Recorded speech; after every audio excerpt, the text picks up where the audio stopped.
Uh, Hello, everybody. Good morning. Welcome to the second day of bdNOG12, our first online version of bdNOG. So, am I audible to everybody? Yeah, we can hear you, Yeah. Zabir. Okay. Okay. That's great. That's great. So, today our first session will be regarding BGPL letter. I'll be presenting that along with my colleague, Mr. Anirban. So I waited for 5 more minutes to see if more attendees join, and now I'll start my session. Let me share my screen.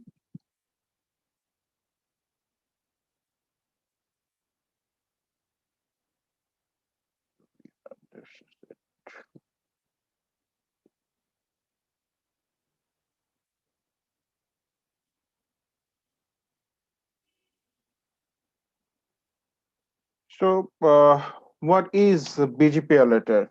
Today's talk is regarding the software or regarding the service called BGP letter. In internet, we completely rely on a one and only protocol called BGP, and our services are completely dependent on the prefixes that we announce towards our BGP peers through this protocol, right? And this protocol is built on trust, right? And we advertise our prefixes, and we advertise the prefixes which are from our downstream clients towards the upstream ISPs to get the traffic from desired destinations. But when we do the advertisements, when we release our prefixes into the global routing world, it is very difficult to check if they are really doing well in that domain, right? It is very difficult to keep an eye what is happening with your prefixes. So that is where BGP alerter comes in picture. So BGP alerter is a great way to monitor your prefixes, and it can keep you updated in real time if anything bad is happening to your prefix, and if anything bad is being tried by anybody else with your prefixes.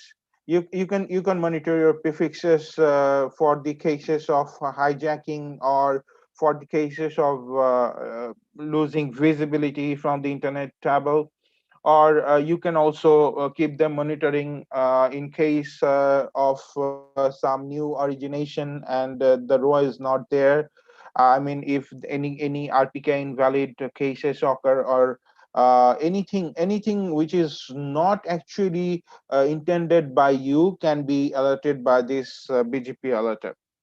So it's a great tool. It works with three components. First one is connector. When you install the software, it connects itself to a routing information server, and it's a live server, and it gets live data from that server. Usually, it connects with RIPE. And the second part is monitor. It monitors several aspects, like I said. It monitors if your ROI is covered, if there is an invalid RPK incident, or if there is any BGP hijack incident of or anything like that. So there are several monitors. It monitor on those aspects. And the third part is the reports. So it reports back to you regarding any incident. It can send report to you via different channels, like it can use Telegram, it can use email, it can use HTTP or Kafka or Slack, anything. So it is very handy tool, and you can always be in touch with your prefixes with the updates of your prefixes via the software. The installation is very easy. I've provided the link. You just have to download the binary from the link, and then you get the config file. It is given with dot example, so you rename it, remove the dot example part, and you make the file executable, and then you do the auto configuration. Just use the line where the all caps your ASN will be the S number of your network, and then you just run it and leave it there hanging in the terminal. It will keep monitoring your prefixes just like that. For the configuration part, it's actually there is nothing much to do about the configuration other than customization. So you can customize as per your requirement. You can customize as per your topology or network or system, but nothing much more to get involved with actually. As I said, the reporting platforms, there is a variety range of reporting platforms: file, email, Slack, Kafka, syslog, Alerter dashboard, WebEx, HTTP URL, Telegram, Mattermost, Pushover, and so on. And in this presentation, I will show you how to configure this software to get live update in case of an incident via mail and Telegram. So when you install the software, and when you start to configure the config.yml file, the first one you need to change actually the notification interval time. By default, it is 14400 seconds. It's a huge time. So in my case, I have decreased it to 600 seconds. Actually, which gives me 10 minutes. So considering BGP hold time, this time is actually calculated, and it means when any incident occurs, it will keep you notifying until it resolves, and it will wait for 10 minutes, get an update, and then it will notify you again until the issue is resolved. For mail reporting, you just have to go to the report email section of the configuration file. You have to declare the channels. Everything is there in the file. I will show you later. I'm just telling these things to make you understand how easy it is. You mentioned the channels, and in the premise, you mention some configurations related your mail account to send the mail. In the SMTP section, you put the host IP, mention the port, which is 25 since it is SMTP. In the authentication, you give the username and password of your email address. And in the notified email, you give the addresses to which you want to send the notifications in case of an incident. For Telegram reporting, you just have to go to the report Telegram section, and there in the param section, you will get bot URL and chat ID. These two things you need to put. I'll show you how to get these things from Telegram in my later slides. So in case of Telegram reporting, it works in a very nice way. You have to create a Telegram bot, and after creating the bot, it will give you the HTTP API token of that bot. You will get it from Telegram. You'll just have to incorporate it in the config.yml file, and in the chat ID, you have to give the chat ID of the group or of the person to which you want to send the notification in case of an incident, right? So how to create a Telegram bot? Just go for bot further in search box. You will see bot further Telegram bot. Uh, Enter into the bot and create a new bot by you can see the screenshot. There is new bot, right? So click on it. It will ask you a few questions. It will ask for a name and something like that. It will ask for language. That's it. Just go with the flow, and you will be able to create it in no time. After a successful creation, you will see that there is a HTTP API provided by the bot further for your newly created bot. I have actually truncated the HTTP API portion for confidentiality purpose. And then you have to go for another bot in the search box, type a livegram bot. So this bot actually will be used to make your newly created bot active. So when you click on the livegram bot, you can see there is the option add bot. Click on it, and again there will be some follow-up questions like the name of your bot and all that. You go with the flow, and you'll be able to activate your bot in no time. And when you complete when you will complete to activate your bot, you will see a message like that, hello, you can contact us using this bot. So this will be a default message. You can also edit the message as per your need or as per your requirement. So now by this time you only find out the HTTP API token which is required for the Telegram reporting configuration. It is marked in the red color as you can see in the slide. Now you need the chat ID. So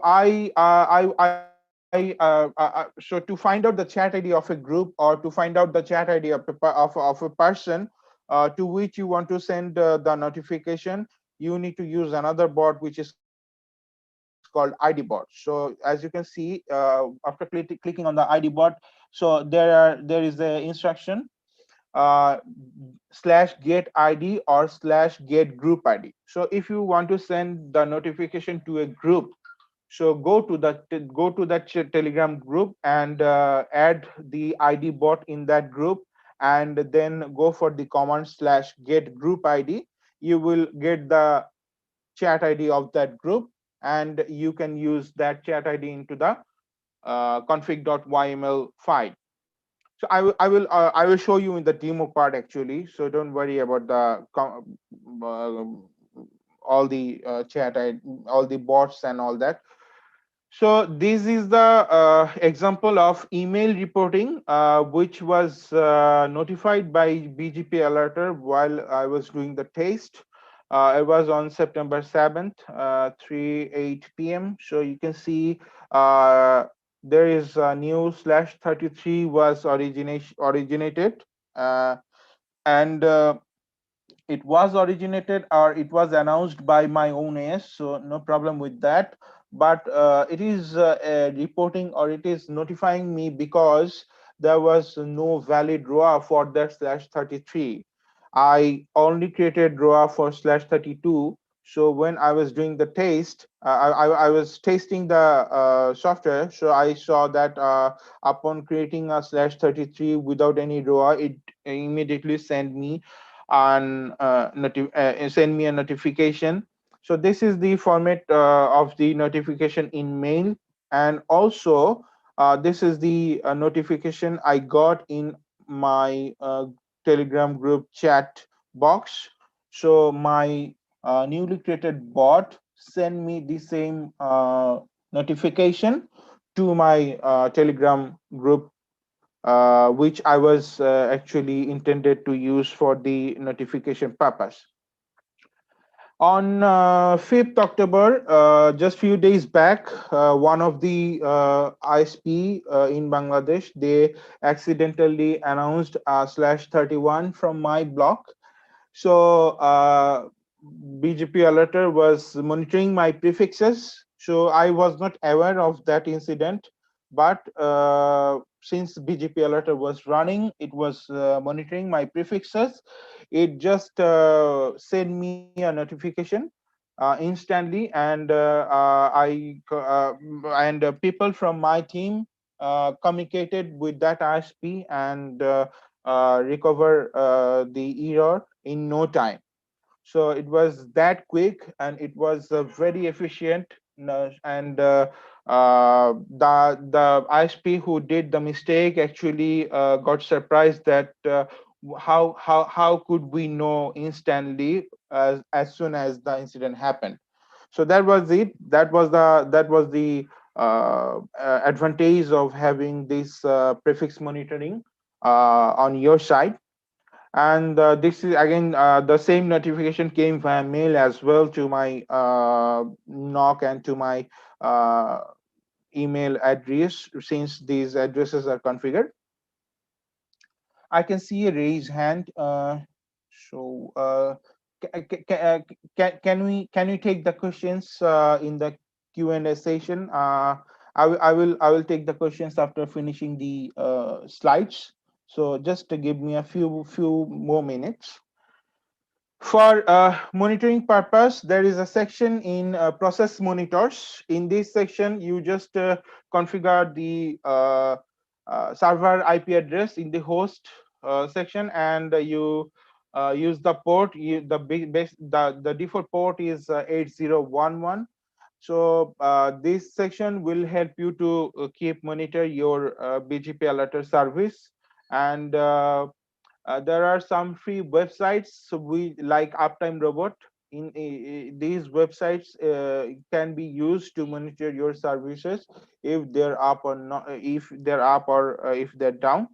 So I will also show them in my demo in next 5 minutes, so don't worry about it. How to add and how to monitor and how it works, I will show everything to you, so don't worry about it. So if the monitoring goes down, if your service goes down, so there is, you will get a mail notification from Uptime Robot like this, that your monitor is down, so you can look into it again and you can back it up. So that's it. Thank you very much for attending my presentation. And if you want to learn more things about routing security, or if you are interested more about things which can enhance your routing security, just visit manrs.org. And I would like to request you to join this initiative as soon as you can. So now I'm going back to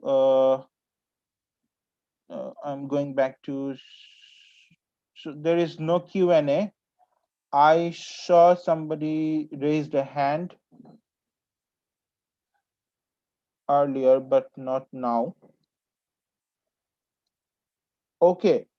So if there is any question regarding this BGP alerter, yeah, I can see one. Can we install it in personal PC or need a specific server? Actually, you can, but if you install it in if you install it in your personal PC, this PC is not gonna turned on 24/7, right? So your monitoring, you need a monitoring which will be there for 24/7, which will be there for you when you're sleeping. So it is better to use a server instead of using your personal PC. But yes, you can use your personal PC for it. So no worry about it. Anything else from anybody? Nope. So I will, if not, I'll start the demo actually. To start the demo, I have my colleague, Mr. Anirban Dotto, with me. So Anirban, can you unmute your mic? Yes, hello. Yeah. Okay. Yeah, you're audible. Yeah, thank you. So again, I'm sharing my screen. Okay. So what actually we were doing, where we were trying to simulate a notification which can be shown to you. So we started at 9:25, and if you see, if you go to bgp.he.net, so 10075 is the AS of Atom Global Limited. So if you see the VHX prefixes, you can see we have only a /32 with the ROA created for this prefix, and we usually announce this /32 only, right? But for the demo purpose, we originated another slash 33 out of this slash 32, and we did not create the ROA. And look what is happening. If you take a look in the Telegram, so I-F at H is a group where core members of FGL are there. So in this Telegram group, uh, my Telegram bot, which is named FGL BGP Alerter bot, is sending these messages. So the messages started to come at 9:25, and it is repeating at 9:35, right? So it keeps sending the messages until the issue is resolved, and it will maintain a 10-minute gaps most of the time because of the configuration. I put the configuration 600 second, as I said. So this is the configuration file, right? This is the configuration file. You can get it in GitHub. So in the configuration file, as you can see, it has three component. The first one is a connector. As you can see, it connects with the live RIPE routing information system. And the second component is monitor. So what are the things it monitors? It monitors hijack, it monitors new prefix, it monitors path if there is a massive change in the path, if monitors your visibility, if the prefix is not visible for more than 20 pairs, it raises a flag. It monitors your AS if the AS is misconfigured. It also monitors the RPKI. If the ROA is invalid for any issue for your prefixes, it monitors that. For the reports, this is the third component. The channels are declared in this way for file. So this is the mean of reporting. First one is from file. Second one is email. Uh, in this way, you can see all the Slack, Kafka, and there is syslog. So all the reporting means are there in the configuration file, but they are all commented. So you just have to remove the comments of the file of the reporting media which you want to use. In my case, it was email and Telegram. So I removed all the comment from the email section. I have used here the email addresses to which I want to send the notification. The TLS was commented out because I used SMTP 425, which is actually not secured, but I used it uh, for testing purpose and all that.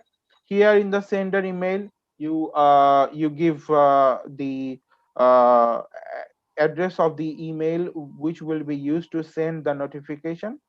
And then going back to the Telegram portion, where it is, here it is. In the Telegram portion, this is the Telegram portion.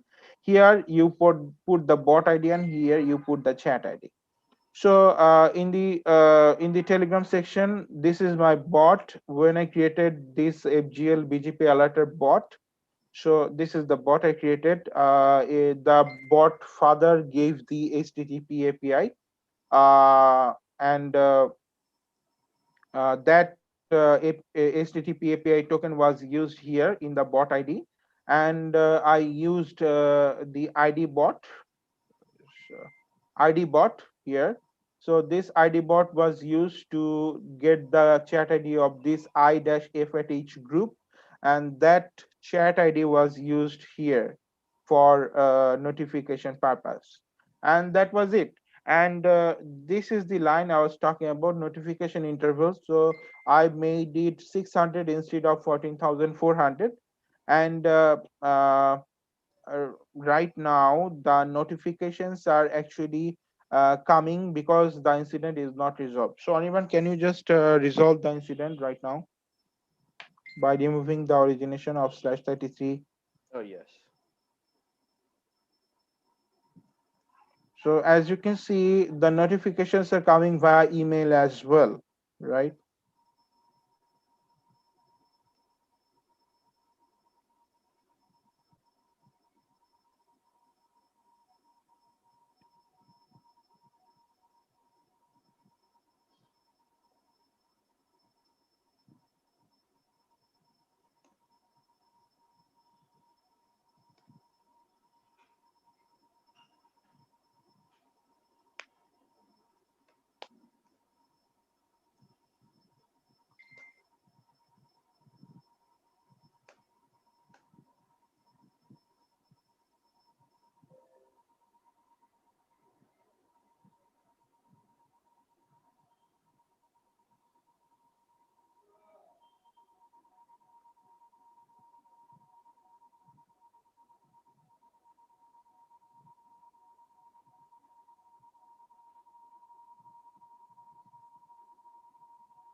completed, Ivan?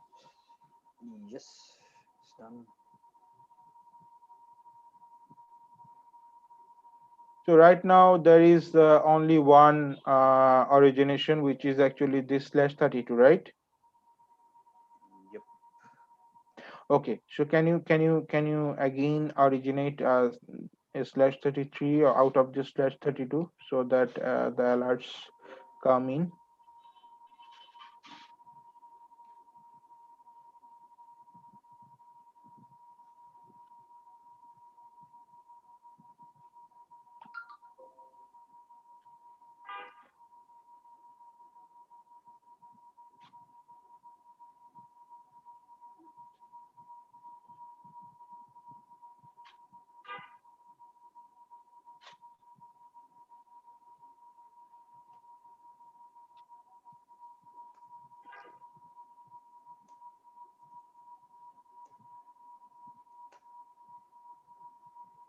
Please let me know when it is done.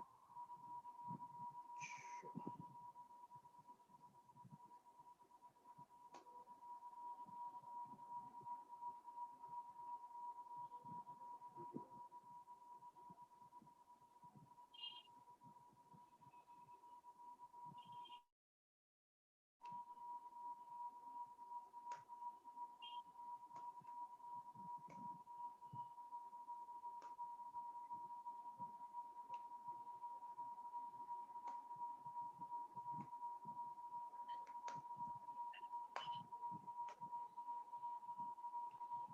Yes, it is done. Okay. So you have announced the name slash 33, right? Yep, another one. Okay.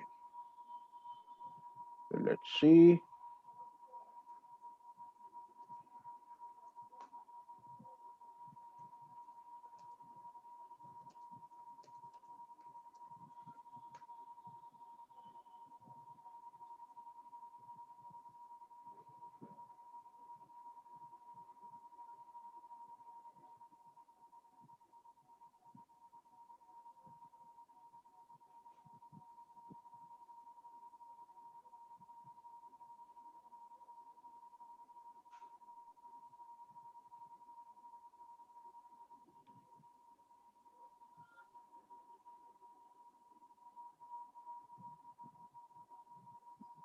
So this was the 8000 slash 33.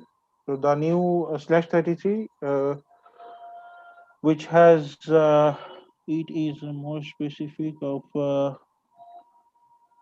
So have you originated the same 8000 slash 33, No, no, no, another one. the new one? No? Yep. Okay. So there you go. So Anirban originated it at 10:03, and the notification came within 1 minute, 10:04, as you can see. Uh, he he has currently originated CD40 slash 33. So this new 33 is originated from my router, but since there is no ROA for this slash 33, BGP alerter sends the notification in my Telegram group as well as via mail. You can look at the time 10:04. So you can take a look at the message. This 32 was the monitored prefix, but this slash 33 is the detected new prefix. So there are two notifications actually. If you can look at the telegram, there are two notifications. The first one is notifying about a new prefix origination, and the second one is notifying you about the RPK status, since the raw is not valid for this slash 33. And last but not the least, I think you can get the idea how it is working, how it is actually monitoring your prefixes real time. And also, as I was saying, you can monitor your service with this free website uptimerobot.com. Just log in, create a login, and after logging in, you just go for add new monitor and click on it, and there you can you can give the monitoring information, and here you use the information, you use the email ID where you want to see the notification when the service is down. For example, this BGP alerter service was down tonight from, as you can see, it was down uh, around uh, 22/7, and it came up around 0 to 1 this time duration. And also you will get a notification from Uptime Robot that your service is down. When it is down, as you can see, so 22:07 UTC, it is around 4 a.m. in the morning in Bangladesh time. It went down, and it came up after around so 026. It came up around 8, right? So this is how you can monitor your services with the help of this free website, Uptime Robot, and get notification via email about your services. So that's it about BGP Alerter. If you have any kind of confusion regarding it, my email address is added in the slide. You can send email to me. Also, you can send email to nog@bdNOG.org. And if there is no questions, I will now conclude my session and hand it over to Tashi and Dave. Okay, there is a question. So I have a question. I want to my internal data network IBGP prefix without RBKI. Is it possible? So you want to, Mr. Aminul Islam. Where is he?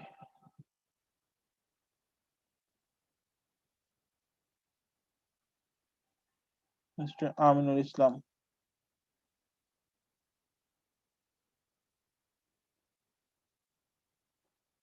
So Mr. Aminul Islam, you can talk to me right now. Are you hearing? Can talk?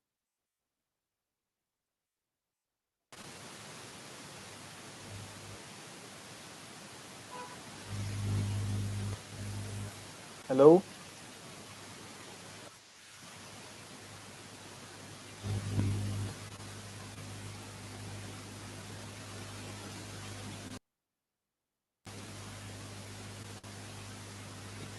Hello.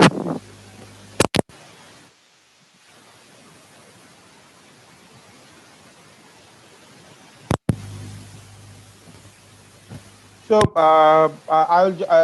instead of talking to you, I think there is a problem with your mic. I'll just answer the question. So if you want to monitor your internal data network IBGP prefix, I believe your internal data network, you are trying to talk about your non-internet prefixes, right? If it is so, then BGP alerter actually is not gonna work, because BGP alerter works with the global prefixes. It collects data from the RIPE, as I said, from the RIPE route information service. It is a live service for global prefixes. So if your prefixes are global, then only BGP alerter can help you. Otherwise, it is not. And you can monitor your prefixes based on your requirement, because as you can see in the configuration section, there are segments for each kind of monitoring. So if you don't want to monitor your global prefixes for RPKI, just comment this section. So it will not monitor your prefixes for RPKI, but your prefixes has to be global. The information has to be global, so that BGP alerter can fetch it from the RIPE service, or from the connector it connects. I think that answers your question, I believe. So that's it from me. I will hand it over to Tashi right now. Tashi, the floor is all yours. Thanks, Zubair. Am I audible to everyone? Yes, Yes, let me change if my mic works or not. Zubair bhai, am I still audible? you're audible, but your voice is very low. Very low. Let me change it to this. How about now, Zubair Better, bhai? better, better. Better? Yeah, yeah. Okay, thank you. All right, everyone, I've shared the wiki page details on the chat. Can everyone confirm that you can see that, the wiki page link that I have shared? Yes, cool. So before I share the slides, just to quickly run everyone through the wiki page. So all the slides are here, all the lab guides are here. All right, everyone. And in case if you're wondering who is this alien, let me just turn on my camera. Hi, everyone. Tashi here. This is the first and last time probably that you will see me. I will instead get a whiteboard going. Let me see if, there you go. Can you see a whiteboard now, everyone? Can you please confirm Yeah, I've got the that you can whiteboard. see a whiteboard? Yes? Cool. So because we have tons of slides, I may not go through the slides. I might do more whiteboarding so that we can save a bit of time. Anyway, back to the wiki page. As you can see, the slides are here for today. Validators, because we are limited by time, although we have given you instructions on how to set up all the 4 different validators, common validators out there, we will focus on Routinator. And the final part of the lab will be how to do it on a router, okay? With me, there is Dave. Dave and me, we will be running this session. So there you go, that's Dave. Thank you, Dave. So with that, so once you're on the wiki page, folks, if you are shy and if you are shy and you don't want to ask questions, feel free to type your questions in this Google document, right? So if you remember on the wiki page, there is a Google document. This is the Google document. And you can start typing your questions here. So while I'm doing the theory session, Dave will try to answer that as you, so please keep your questions coming here if you're shy. If not, please use the audio to ask the questions.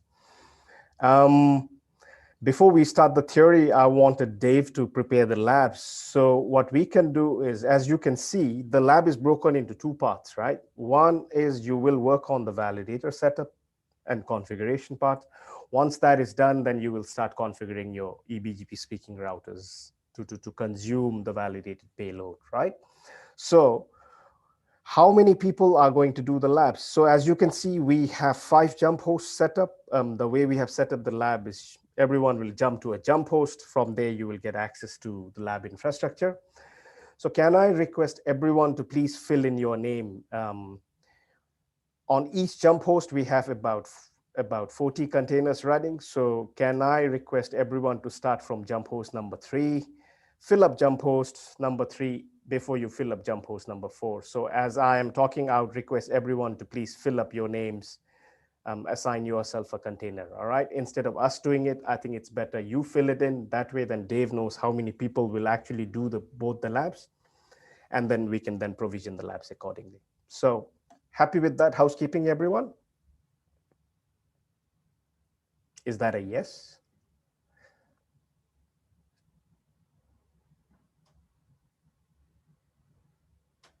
Okay, good. I think that's a yes. All right. So let's jump to the slides then. Here is the slide. What's going on here? Can everyone see the slides okay? Yep, you can see the slides. Cool. Thank you, Anirban. Thanks a lot. So, folks, I think Zubair's talk was a very good segue for our session, because Zubair mentioned about BGP Alerter, how you can monitor how your routes are seen elsewhere on the internet, right? Today we will look at current tools and techniques of how we try and secure the internet routing, and we will wrap it up with this new framework called the RPKF framework, right? Not new, 8-9 years old framework, but let's see. All right, before I start, yep, stole slides from our chief scientist, Jeff Houston and Randy Bush, slides or ideas. Before I jump into the content itself, just wanted to go through a few incidents. This incident happened, what, 29th of September, 30th September, about a week ago. So what was happening was Australia's biggest network, Telstra AS1221, started leaking out more than 500 more specific routes. So what was happening was Telstra ended up originating a tons of more specific routes that did not belong to them. That example, SAP, the German software firm, they were involved there. Proton Email was involved there, right? So something weird was happening where Telstra originated those routes and did not originate the routes as we would normally see them in BGP table. They instead leaked out more specifics, right? And it's very weird because Telstra about a few months ago started claiming AS1221 that they actually do route origin validation themselves, right? But as you can see, the way they were leaking out that many more specifics, and later I have given some links here. Telstra actually wrote a blog post of what the issue was, because when this happened, few of us were trying to analyze and thinking, all right, Telstra is doing route origin validation, which is generally more inbound check, right? And on the outbound side, if they had good outbound filters, even if some node in the network was originating those routes, by the time it hits your border routers or edge routers, the filters should have caught them, right? Instead, when we looked at their blog, what was happening was actually there was something that happened on one of their border routers, one of the edge routers, right? That's how they were able to, again, it's an assumption, right? They were able to not only auto-generate those more specifics, they were also able to poke holes in the outbound prefix filters, because probably the script also, based on what they originate in the router, the script also goes up and opens the outbound filter for those prefixes, right? But what's weird here is AS4637 is Telstra Global. So it seems that probably Telstra Global does not have an inbound filtering with regards to their own downstream Telstra Australia AS1221. Right? Similar to that, sometimes in July, what happened? Sometimes in July, again, a very weird, more specific leak happened. This time, a very tiny network in the US was responsible. And what was weird with most of the more specifics that they ended up leaking onto the internet belonged to either Canadian or American networks. And for close to 2 hours, they were leaking out this more specifics. And as you can see, I have given here some sample prefixes. Generally, when you look at the BGP table, the first two /18s are normally seen as a single /17. But when it came out of AS10990, they had actually split that /17 into two 18s before they leaked it out to the internet, which means those leaked prefixes are better part because they are more specific compared to the /17 that the original network would be announcing in BGP, right? And it is this behavior which finally let people conclude that, oh, there must be this magic box in Tulix's network, AS10990. And if you actually go look up this company, they say, oh, we provide this optimized routing for peerless CDN networks, right? So the fact that they have this kind of magic box in their network, if there are people who use all this Noction BGP optimizers or IRPs, please be careful. It's okay for you to split someone's aggregate into more specifics and you consume that within your network, but it's not okay if you start leaking those more specifics out to the internet, because then you become the better path, right? And then 1st of April joke, right? Not so funny, this incident, again, Rostelecom, one of the biggest networks in Russia, again, did something similar, right? They started leaking out more specifics belonging to some of the who's in the CDN world. And what was weird, again, with this particular hijack or leak was, although Facebook would be announcing an aggregate or Cloudflare would be announcing a /17 aggregate, Rostelecom was leaking out /18s of those examples, right? So they were taking someone's aggregate, they were splitting them into more specifics for maybe some weird load balancing within their own network, but they ended up leaking it out to their peers. In this case, they started leaking it out to their peers like Rascom. Rascom, of course, would then propagate it onwards to Cogent. Cogent, I don't know why they did not have an inbound or outbound check, leaked it out to level 3. And this is where it gets a bit shocking, right? As you can see how it propagated to the internet. If level 3 had some form of very good inbound filter checks, they shouldn't have propagated this beyond. The effect could have been minimized. But what was weird was if level 3 was doing some form of route origin validation also, because most of the prefixes had rowers, but the problem was the more specifics did not, because of the max length, the more specifics would have actually been seen as invalid. It's quite surprising that level 3 ended up propagating that to the rest of the internet, right? Again, June last year, I was somewhere in bdNOG in Samoa, I think, when this happened. Again, a BGP optimizer doing its magic work, right? So what was happening here was Cloudflare AS13335 were announcing a /20 to its peers, right? Someone, again, so here is what was happening. Cloudflare would generally announce a /20 for this particular prefix onto the BGP table. Cloudflare announced it to level 3. Level 3 pushed it to one regional network in the US, DQE. And this is where the problem happened. DQE had a magic box, a BGP optimizer, which somehow split this /20 into two specific 21s. And it's good. If you split it and you consume it again, it is okay. You don't affect anyone. But the problem was DQE had some weird outbound filter issue.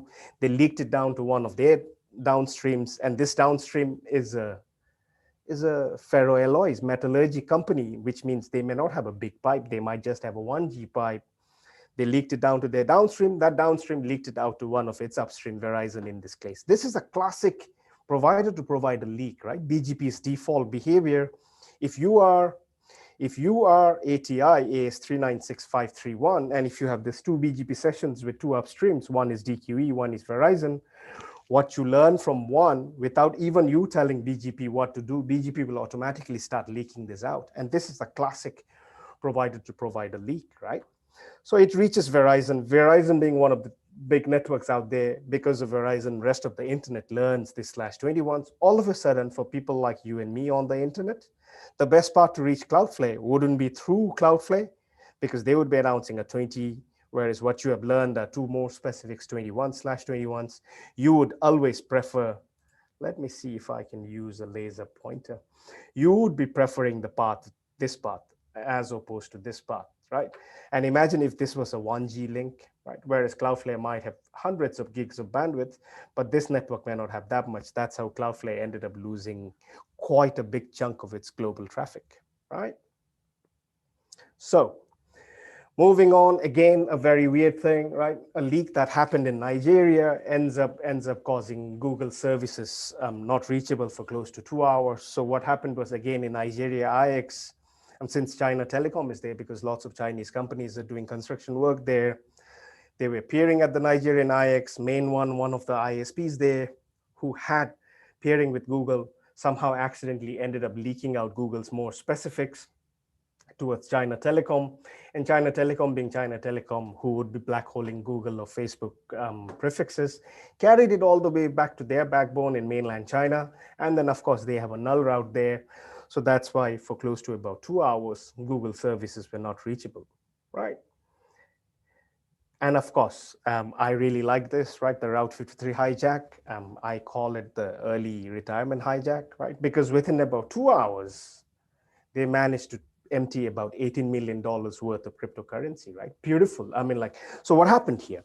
If you look up Amazon's AWS, they have a dedicated /21 reserved for their DNS infrastructure, right? For any service that's hosted on AWS, the DNS infrastructure has a /21, which is dedicated for that. What happened was these two hijackers, Russian ASNs, they started out leaking out the more specifics of that /21. Amazon was announcing a /21, but this hijackers, they ended up leaking out the 8/24s. All of a sudden, any DNS query towards any infrastructure you host on AWS, which under the best parts would always be the more specific ones, the /24s. that are announced by the hijackers. So my DNS queries would end up going to this hijackers. They can pretty much answer me with anything, right? Because if you control my DNS, you pretty much control what I see. So, but surprisingly, they were not interested in answering queries for any other services that was hosted on AWS. They were only interested in answering queries for myetherwallet.com, right? And then pretty much in about 2 hours, they emptied about $18 million worth of cryptocurrencies, right? I'm not going to spend much time. Here, in this case, what happened was Google was peering with entity's domestic network, which is entity OCN. And normally when we peer with CDNs, it's a habit for most of the network operators that we leak out our more specifics to a direct CDN peering link, right? Because you want that path to be always picked as the best path. So that's a usual practice. So entity OCN did that. Entity OCN leaked out all its more specifics to Google.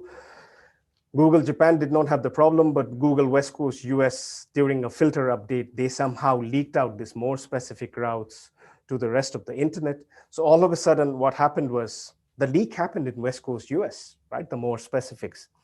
That means even Japan to Japan traffic, right? If I am a KDDI or a IIJ customer, if I want to talk to entity, my traffic would go from Japan all the way to West Coast US because I learned the more specific path from there.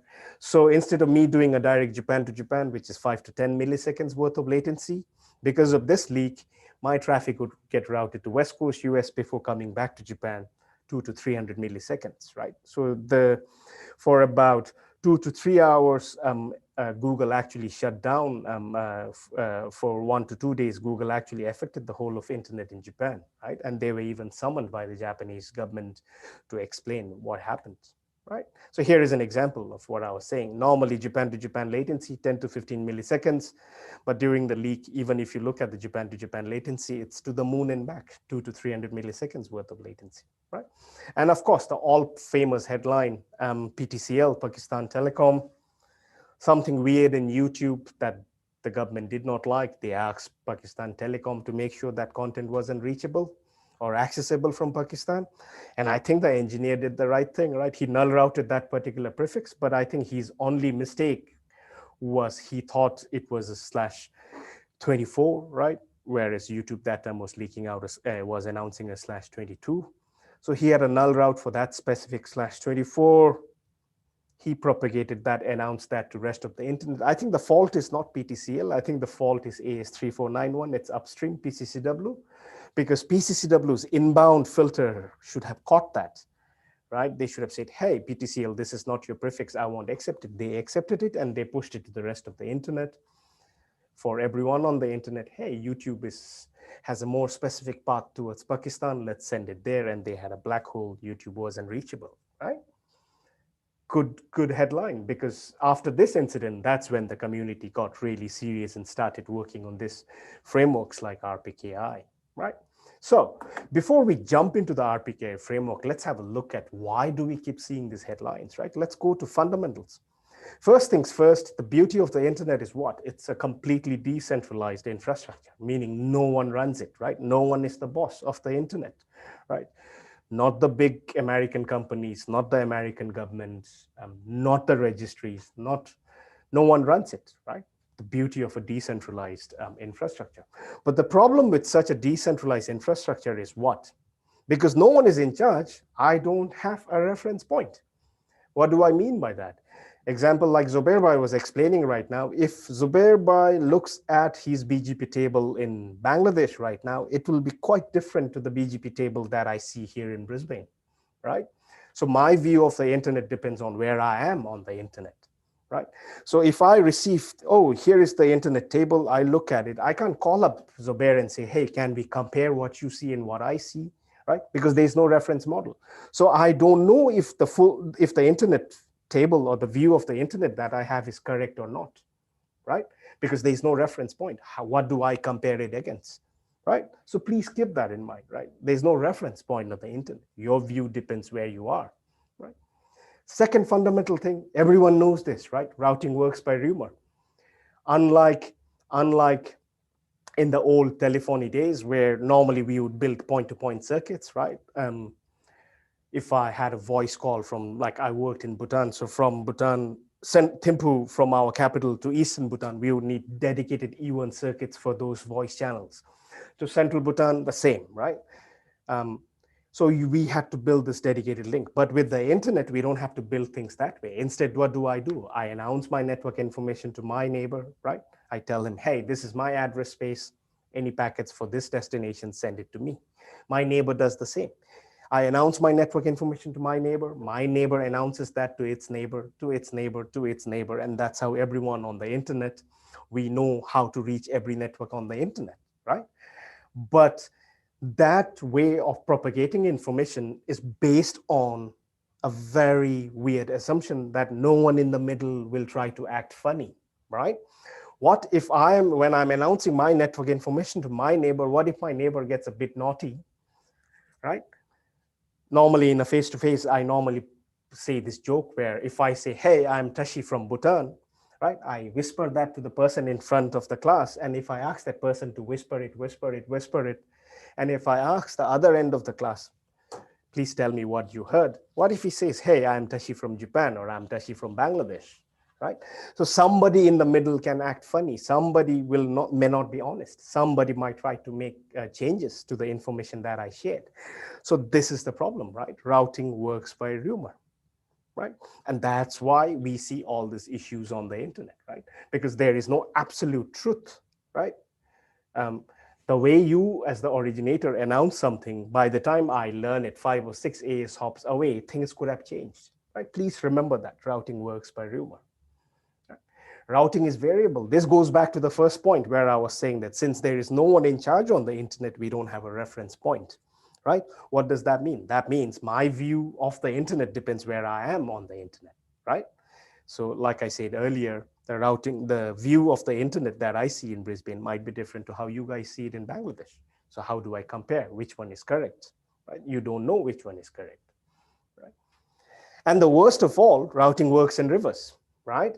As I mentioned earlier, routing works by rumor means what? Before any packet flow between us, we need to first exchange our network information, right? I tell you, hey, here is my V4 space, here is my V6 space. You tell me the same, then we know where to send the packets to, right? So we need to first exchange that information before we actually can send traffic, right? What does that mean? That means routing works in reverse. That means what? That means someone naughty can be really naughty. Like, instead of Zubair, what if I pretend to be Zubair and tell the world that, hey, I'm Zubair from Fiber at home, here is my prefix, right? I pretend to be Zubair, I send it across, people accept my announcement, and the traffic that was supposed to go to Zubair now ends up coming to me. This is a typical hijack, right? All because of the way things are designed fundamentally, right? Routing works in reverse. And of course, in the end, to wrap everything up, there is no evil bit. What does that mean? Of course, Professor Steve Bellevin, if you guys are bored, please read this RFC, right? RFC 3514, where Professor Steve Bellevin, one of the premier security folks in the world, he has written a very funny April Fool RFC where he's saying, hey, you bad people out there, if you want to do bad things, please make sure you turn on the evil bit in your packet, right? So that when I receive the packet, I see if the evil bit is set. If it is set, drop the packet. If the evil bit is not set, I accept the packet, right? So that was Professor Steve Bellevin's thing. But hey, in reality, we don't have evil bit. When I receive a BGP update message, it looks exactly the same as any other BGP update message. So I can't identify what is a bad update, BGP update, right? And if you think of it properly, right, everything out there on the internet, we really don't know how to identify what is bad. It is not at all easy, right, to identify bad. That's why if you look at most of the security tools and techniques that we know out there, starting from any of the PKI frameworks that you have, right, be it TLS, SSL, be it DNSSEC, right? What do we try to do? Because it is so difficult to identify what is bad, we try to approximately identify what is good, right? We always say, even with your TLS and SSL certificates, what are we trying to say? We are trying to say that if it matches what is in this certificate, you can start trusting it, right? Anything outside that, you don't trust. So that's what we generally do in security. We try to identify something as good. Once we have approximated that, and even that one is not absolute, right? Once we have approximated that, anything outside of that, we assume it is bad, and then we filter it out, right? So that's mostly how things work currently on the internet, right? And why should we bother? Of course, it's just too easy to damage with BGP, right? You saw in all those headlines. So what can we do? Before we even talk about RPKI, right, I always tell people that let's do basic hygiene first, right? If you're running a network, the least we expect you to have is inbound, outbound prefix filters, right? Inbound from the internet towards you, inbound from your downstream customers towards you. Please have filters, prefix filters. Please apply prefix limits, right? Don't allow crazy number of routes to come to you. There are some very bad networks out there who keep leaking out tons of more specifics. Example, if you have a peer who has, let's say, a /18 address space, right? Even if you allow them to deaggregate, maybe for load balancing purposes, whatever, right? How many links would they have? Do they have 4 links, outbound links or inbound links? Do they have 8? Do they have 16 paths out to the internet?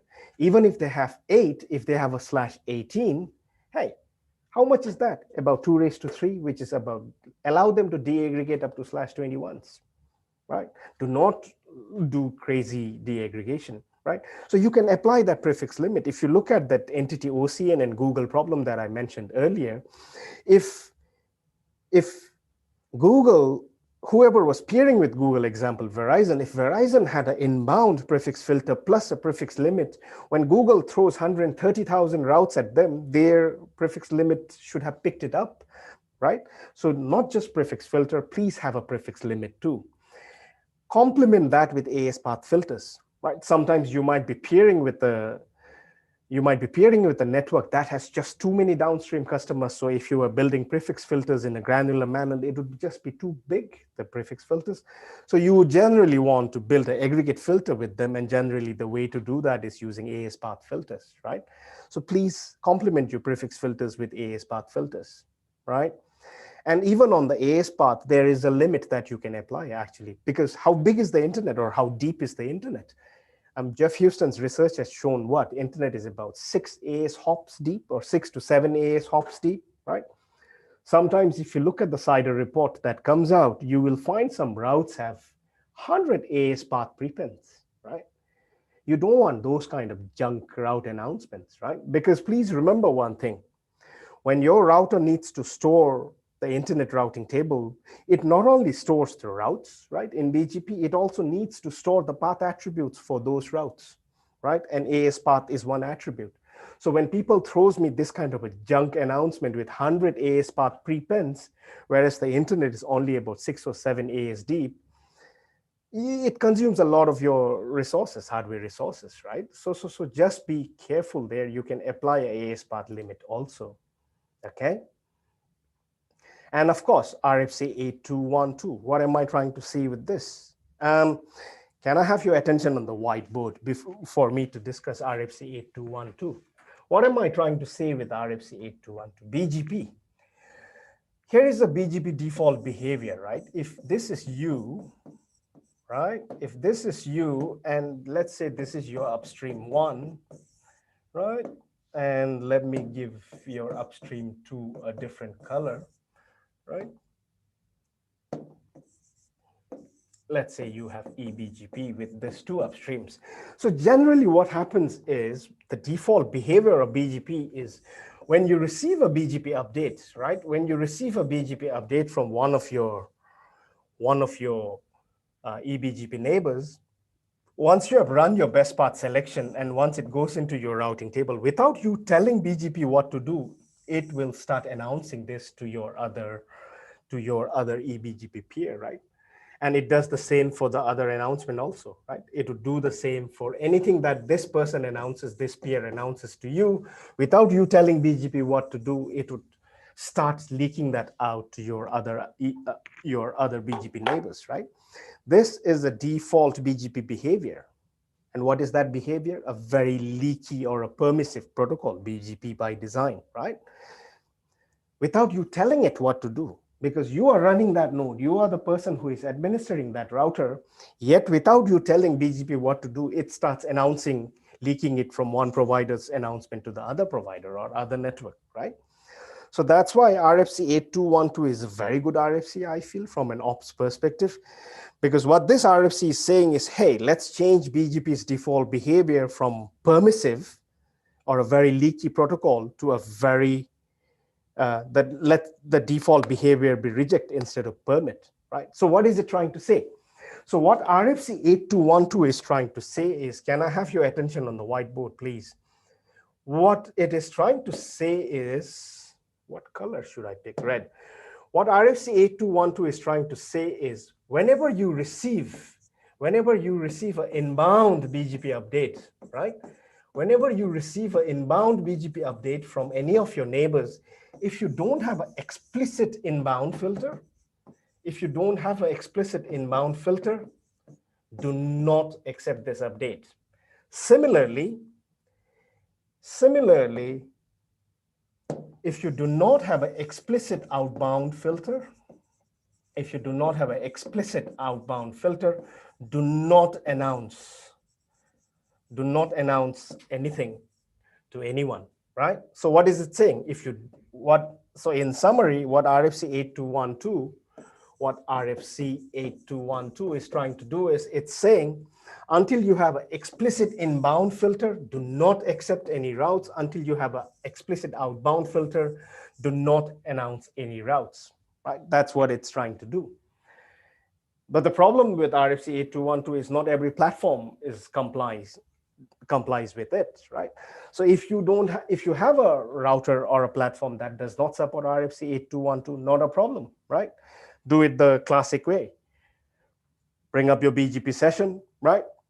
Shut down the sessions, create your outbound filter, create your inbound filter, apply your filters to the outbound, inbound, and then you can bring up the BGP session. They won't be this provider to provide a leak, right?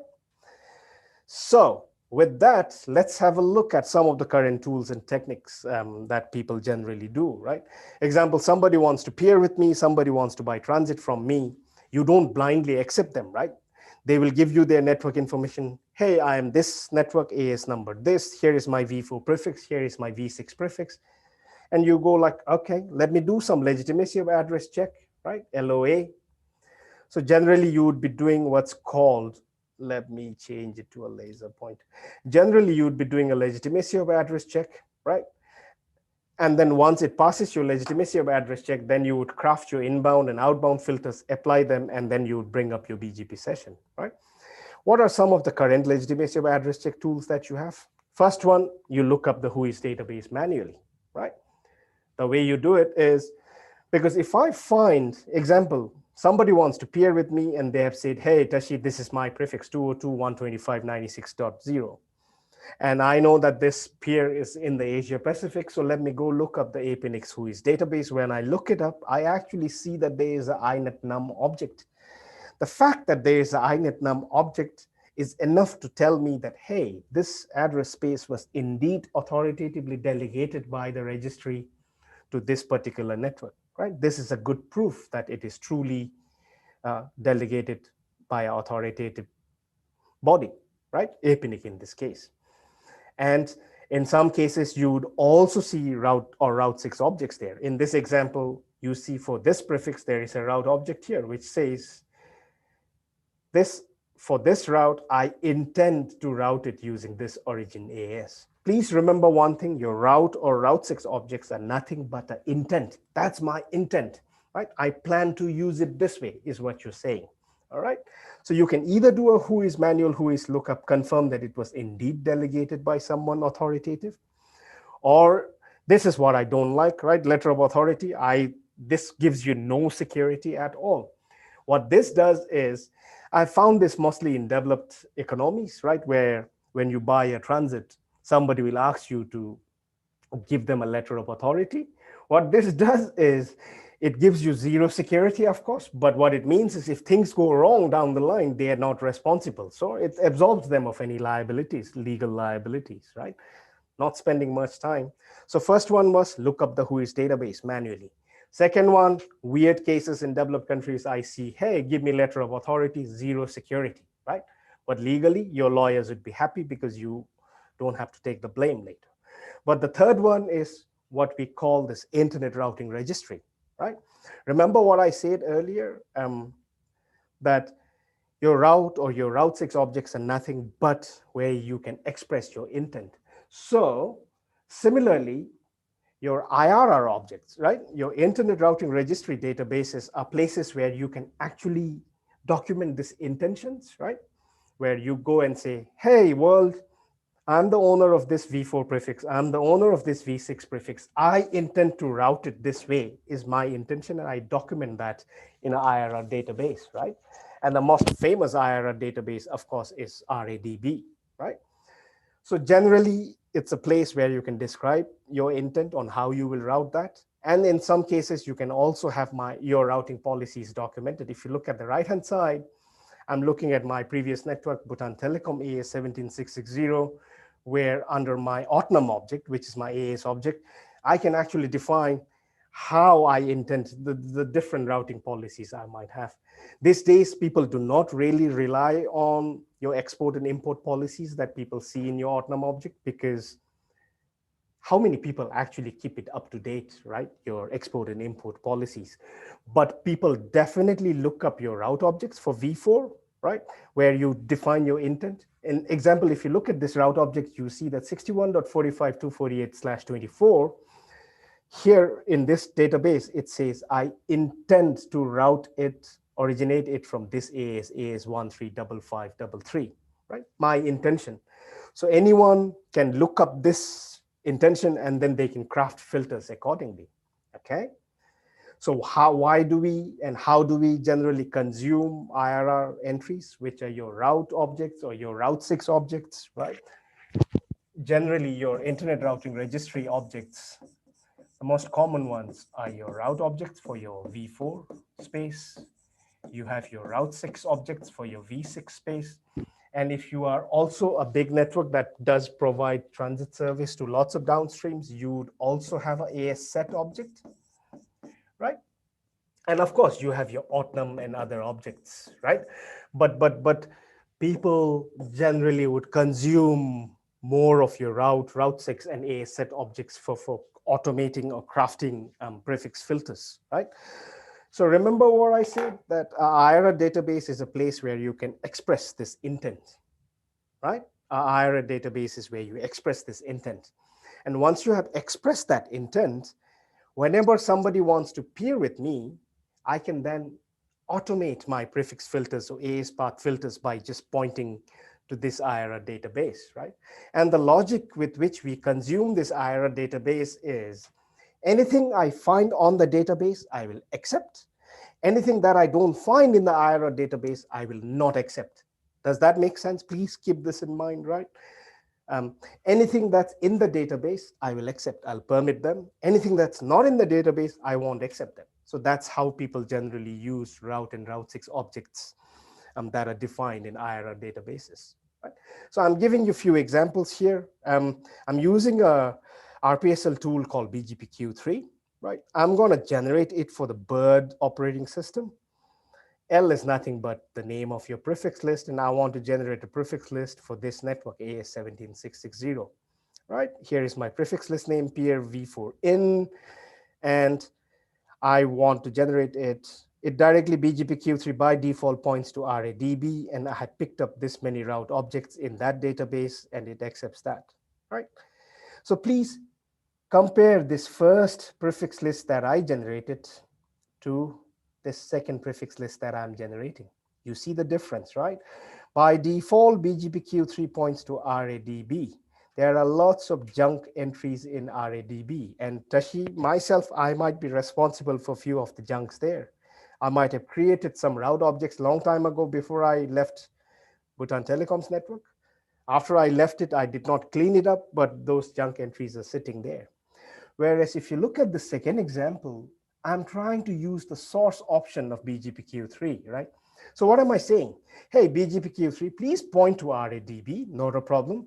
But only use those route objects that got or that came from an authoritative source like APNIC.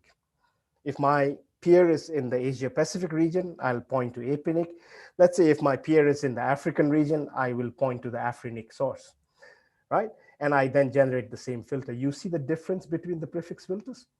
When I use source APNIC, I see only this 4 entries. But when I don't use the source APNIC, you see how many entries are there, right? So you need to be very careful with this. If you point to any IRR database blindly, there are lots of junk data sitting there, historical data. Maybe someone was using that address 20 years ago.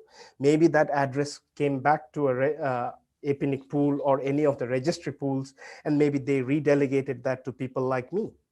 But those route objects are still sitting from 20 years ago. They are still sitting in those databases, right? So how do you trust them, right? And the problem with IRR, I'll explain more what the problem with IRR is, but please just be careful with this. The reason why I'm saying to use source APNIC is here are your generic IRR databases, right? And here are your authoritative databases, right? You have your 5 RIRs, APNIC, RIPE, or others, right? AFRINIC. So all these authoritative databases, their route objects, route 6 objects, or any IRR objects, they get mirrored to this generic IRR databases, right? But there is no reverse mirroring, all right? So that's why there is only one-way mirroring from the authoritative databases like APNIC, RIPE, and AFRINIC to this kind of generic IRR databases. That's why I'm saying please use the source option. What you are telling the RPSL tool is point to any IRR database, in this case RADB, but make sure that those entries are only the entries that got mirrored from an authoritative database like APNIC.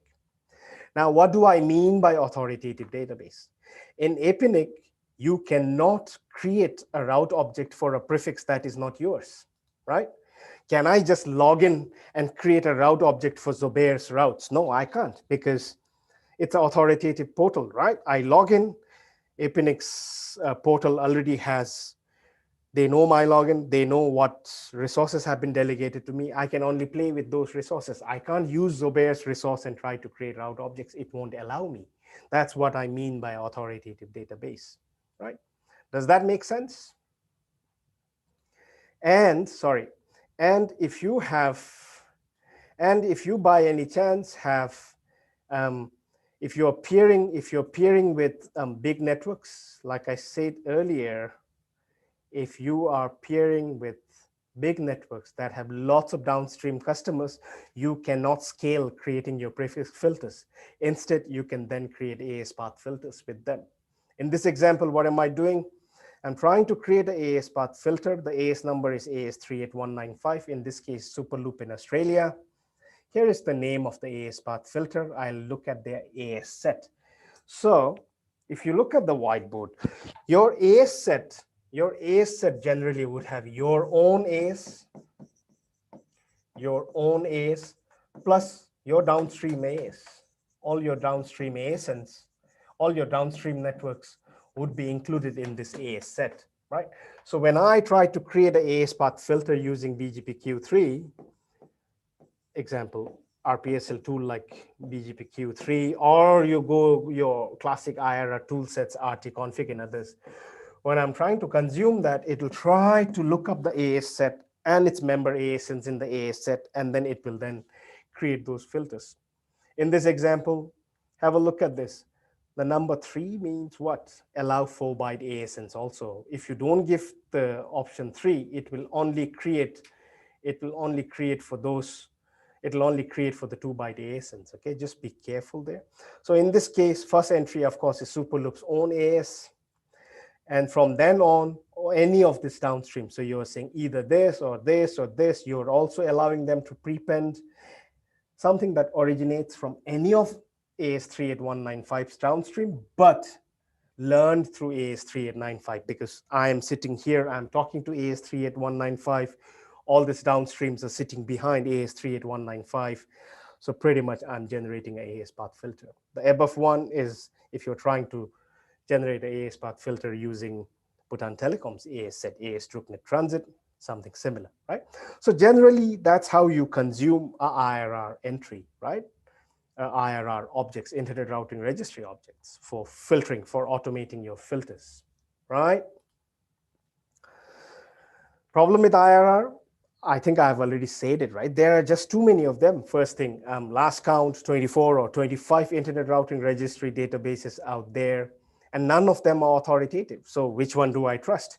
If I find one route object in one database, RADB example, but if I don't find that route object in another database, IRR database, which one is correct? Which one do I trust?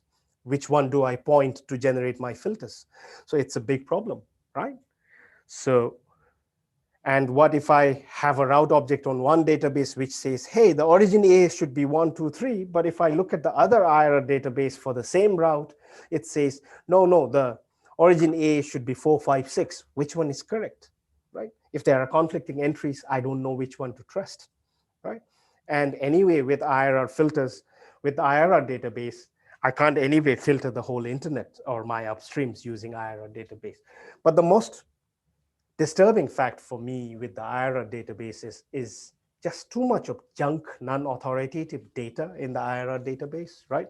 Which means even if I manage to auto-generate my prefix filters or AS path filters by using RPSL tools and pointing to those IRR databases, am I sure that my filters are correct? Because my filter is only as good as how good the entries are in those IRR databases, right? So please be careful. Like I said, please, wherever possible, use the source option. In BGPQ3, the source option is a capital S. In your classic IRR tool sets like RTconfig, it's a small s. Make sure you only rely on entries that came from an authoritative database. All right. So we looked at some of the current tools and techniques, right? And we saw that not all the tools make sense, right?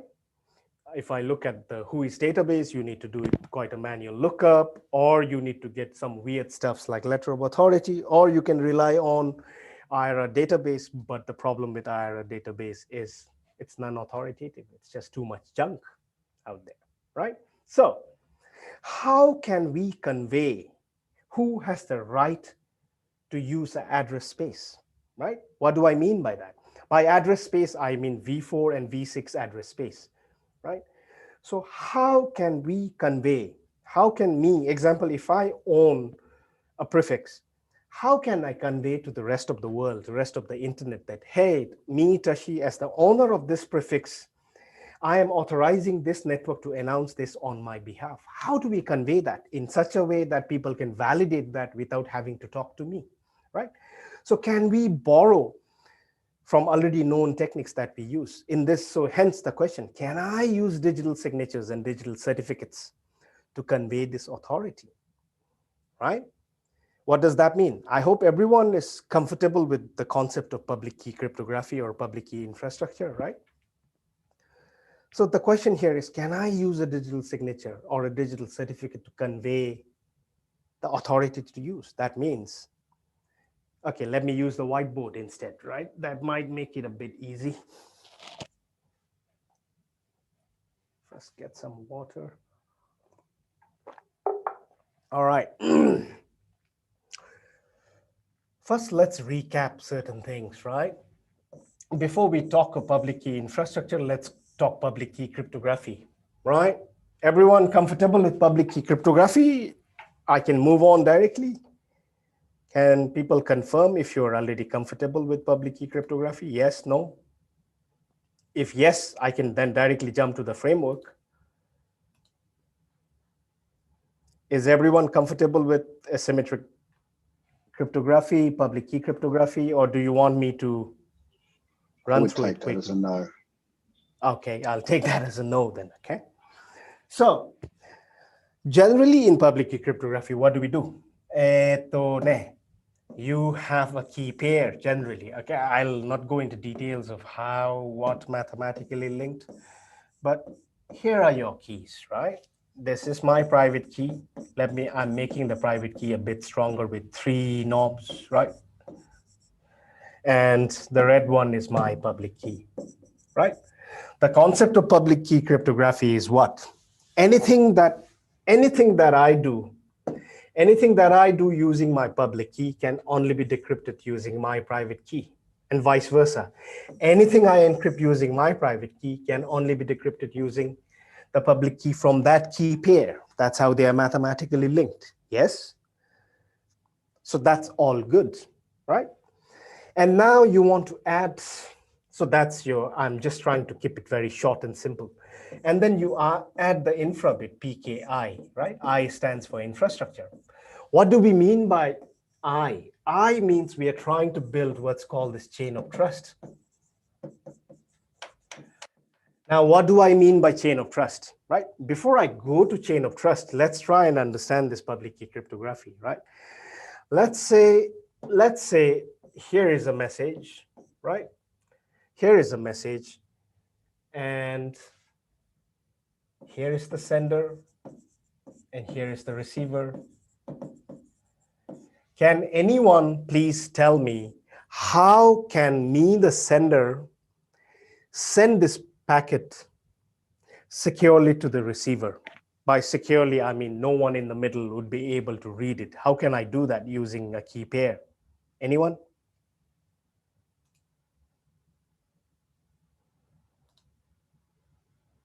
Yes, please. Hussein? Yeah, through VPN. Yeah, of course, right. Yeah, you're absolutely correct, through VPN. But let's use this key pair using this public key cryptography or this asymmetric encryption technique. How can I do that? Let's say you have a key pair. You have a public key and a private key. The receiver also has a public key and a private key. Yeah. How send a message to the receiver, making sure that no one in the middle can read it?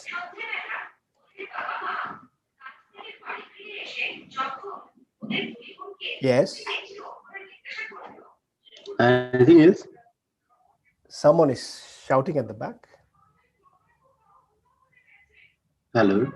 Hello, yes. Yeah, anything else you want to know? What was that? I already answered your question. Yeah. I already answered back to you, right? Let's not use your Yeah. I'm saying using this key pair, let's try to communicate. So how would you do it? Tell me. So in a VPN, if you consider this site to site, like one of my branches is Bangladesh, another branch is Australia. So if we communicate with two brands over the internet, so we can make a site to site VPN through IPsec for so our branch traffic is going through over the internet. So middleware is lots of service provider. So they can take the traffic, but don't understand the traffic. What is going from one location to another location? Okay, and how will I do that? By VPN, you said? IPsec VPN. IPsec VPN, good one, because your VPN provides, VPN does not give you encryption, right? Yeah. VPN is just in IPsec we can use any encryption algorithm, like ESP or AES. What you can use. All right, sir. Yep. Thank you, Hussein, for that. Thank you. All right, Thank let's come back to our asymmetric encryption, right? Using public key cryptography, if I want to securely send this data to the receiver, what does that mean? Securely to the receiver means, please remember this logic. Whatever I encrypt with the public key within this key pair can only be decrypted with the private key. But the problem with the private key is generally kept private, right? Anything private, keep it private, right? But your public key, you can then push it to the internet, you can push it up to your public key servers, whatever, right? Public key can be made available to anyone, but your private key is generally kept private, right? So how can I send this message or a packet to the receiver, making sure that no monkeys in the middle on the internet can do anything with it, right? Can I take Do I have the receiver's private key? Yes or no? If I'm the sender, do I have the receiver's private key or not? Yes or no? Yes. Ariful Type it into Islam. the chat. Yes, Islam, please tell me. So you do not have the receiver private key. You can have Exactly. So you do not have the receiver's private key. That's a good point. That means what? I need to use the receivers. What do you have access to? You have access to the receiver's public key. Yes? Yes. Okay. So let's say I take this message, I encrypt it using the receiver's public key, right? And I get this weird jumbled up text. I send it to the receiver. What will the receiver do? What will the receiver do? The receiver will then use its private key to decrypt this, because remember, this was encrypted using the receiver's public key, right? Because receiver's public key, I can pull it because it's available. He can share it with me, or I can pull it from a public key server example. I use that to encrypt that. I send it across. Only the receiver can decrypt it because only the receiver has the private key, right? No one in the middle has the private key, right? Monkeys in the middle on the internet, right? None of these people can decrypt it because they need this private key of this key pair, right? So if I encrypt something using the receiver's public key, then the receiver can use its private key to decrypt that message, right? That's fine.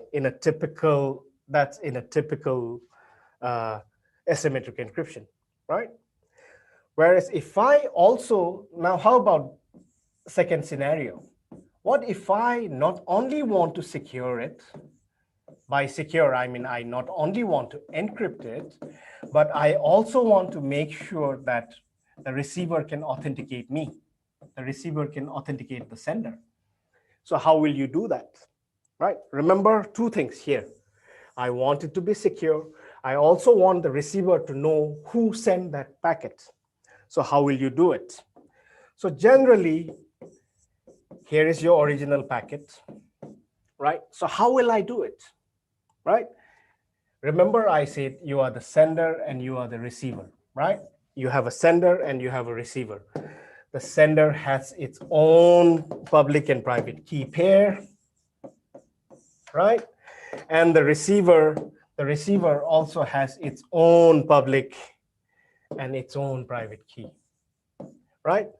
So can someone tell me how will you send this packet to the receiver, but you need to guarantee that it is secure, and you need to guarantee that the receiver can find out or confirm that you actually send it, can authenticate you? Does anybody want to volunteer to explain this? Okay, again, Islam, go ahead. So in that case, you can encrypt, or you can make your signature using your private key. Okay, hold on. Let's do it one by one. So tell me, first, what do I do? So you can make your signature with your private key. With my private key. Okay, just hold on. So what you're saying is, first layer of encryption is using my private key, right? Yes. Good job, Islam. So I get this signed weird object. Next. Then when you send the data with your signature, then the receiver end will verify your signature using your public key. No, Islam, you need to give me both the component. You need to give me encryption plus authentication. The signature has just given me authentication, right? Yeah. So then you can encrypt. Exactly. Yes. So give me the full picture. Now on that, you can encrypt it using the receiver's public key, right? Yeah. So this one is the sender's. This one is the sender's. Your own private key will sign this message. That's your signed object, right? Yeah. on top of that, you use the receiver's public key. To encrypt the data. Exactly. And then you get this complex double something encrypted stuff, right? Yeah. Now, what happens at the receiver side? Islam, continue. So receiver will verify you using your public key. First, what will it use? Remember, the outer layer of encryption is using the receiver's public key. That means the receiver will use his private key. Its private key, correct? Yeah. To get what? To get that first layer of signed object, right? Yeah. To get that. After that? After that, he will verify whether sender is validate sender, and he will use your private public key to validate. Yes, sir. And then it will use the sender's public key, right? Yeah, exactly. To get the original message back, right? Yeah. So, Islam, thank you so much for that. I'll take note of your thing and I might send you a Rover t-shirt for that. So thanks a lot. So everyone, I spend a bit of time here because this concept is important, right? So we are talking digital signatures here. So what do you mean by signature? Signature means what? What do you mean it's a digital signature? Anything that you pretty much sign or encrypt using your own private key, right? Because only you have that private key. That means it is unique, right? Anything I sign with my own private key, anybody can use my public key to decrypt that and they verify, oh yes, it was indeed sent by Tashi, right? But we did two layers of encryption here, right? Because the requirement was it needed to be secure. No one should be able to read it, but the receiver should also know who sent it. Oh boy. You guys hear me? Can everyone hear me still? Yeah, I can still hear you. Yeah, sorry, the mic fell off, yeah. So that's why you took the original message, you first encrypted it with your private key because it is unique, only you have it. So this is what we call as digital signing. Anything you sign with your private key is generally deemed as a signature because only you have that private key. No one has this private key, but anyone can have access to your public key to decrypt that. Now, the second layer of encryption you added is on top of this because you need to make sure no one can do anything with it. So that's why you took, because you don't have access to the receiver's private key, you have only access to the receiver's public key. You're using the receiver's public key to encrypt it again, right? So anyone on the internet, even if they see this packet, anyone on the internet, even if they see this packet, they can't do anything because the second layer of encryption means only the receiver can do it because only the receiver has the private key. When the receiver receives it, the first decryption it does is using its private key is undo the security part, encryption part. And then the second layer of decryption that it does is the authentication mechanism. It wants to know because after the first layer of decryption is done, then it uses the sender's public key, right? Because the sender's public key can only decrypt a message that was signed by the sender's private key. That is how you uniquely identify that, oh, it is indeed that person, it is indeed Tashi who sent it to me, right? So in RPKI, that's what it's saying. Can we use this same concept of digital signatures and digital certificates, right? Which means what? Me as the owner of the resource, right? I have a key pair, right? I can use my private key to sign that authority. How? But how can I do that? So again, I will not use the slides. Please, I want your attention on the whiteboard. So normally, what does a digital certificate have? Anyone?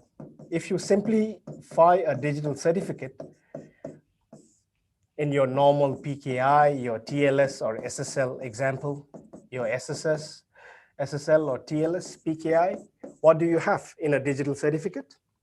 Your digital certificate, if you look inside the digital certificate, it has your public key, yes, your public key bound to your identity, right? Example, if you're doing it for SSL or TLS, probably, let's say a domain example, you have tashi.com or something, example domain, right?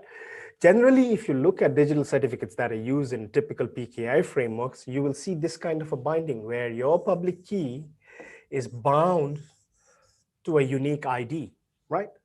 Either your domain, example, if you want to secure your web server, right? That domain, you can bind them together and that gets signed. This binding information is then signed by what? The root certificate authority's private key, right? We are talking PKI, remember, it's the infrastructure part, right? Why do we need this? Why do we need this, right? So generally, when you talk of PKI, public key infrastructure, you have this concept of a chain of trust. You have the root certificate sitting here. In some cases, you also might have intermediate certificate authorities sitting here. And then below this, you could have tons of end entities sitting here, right?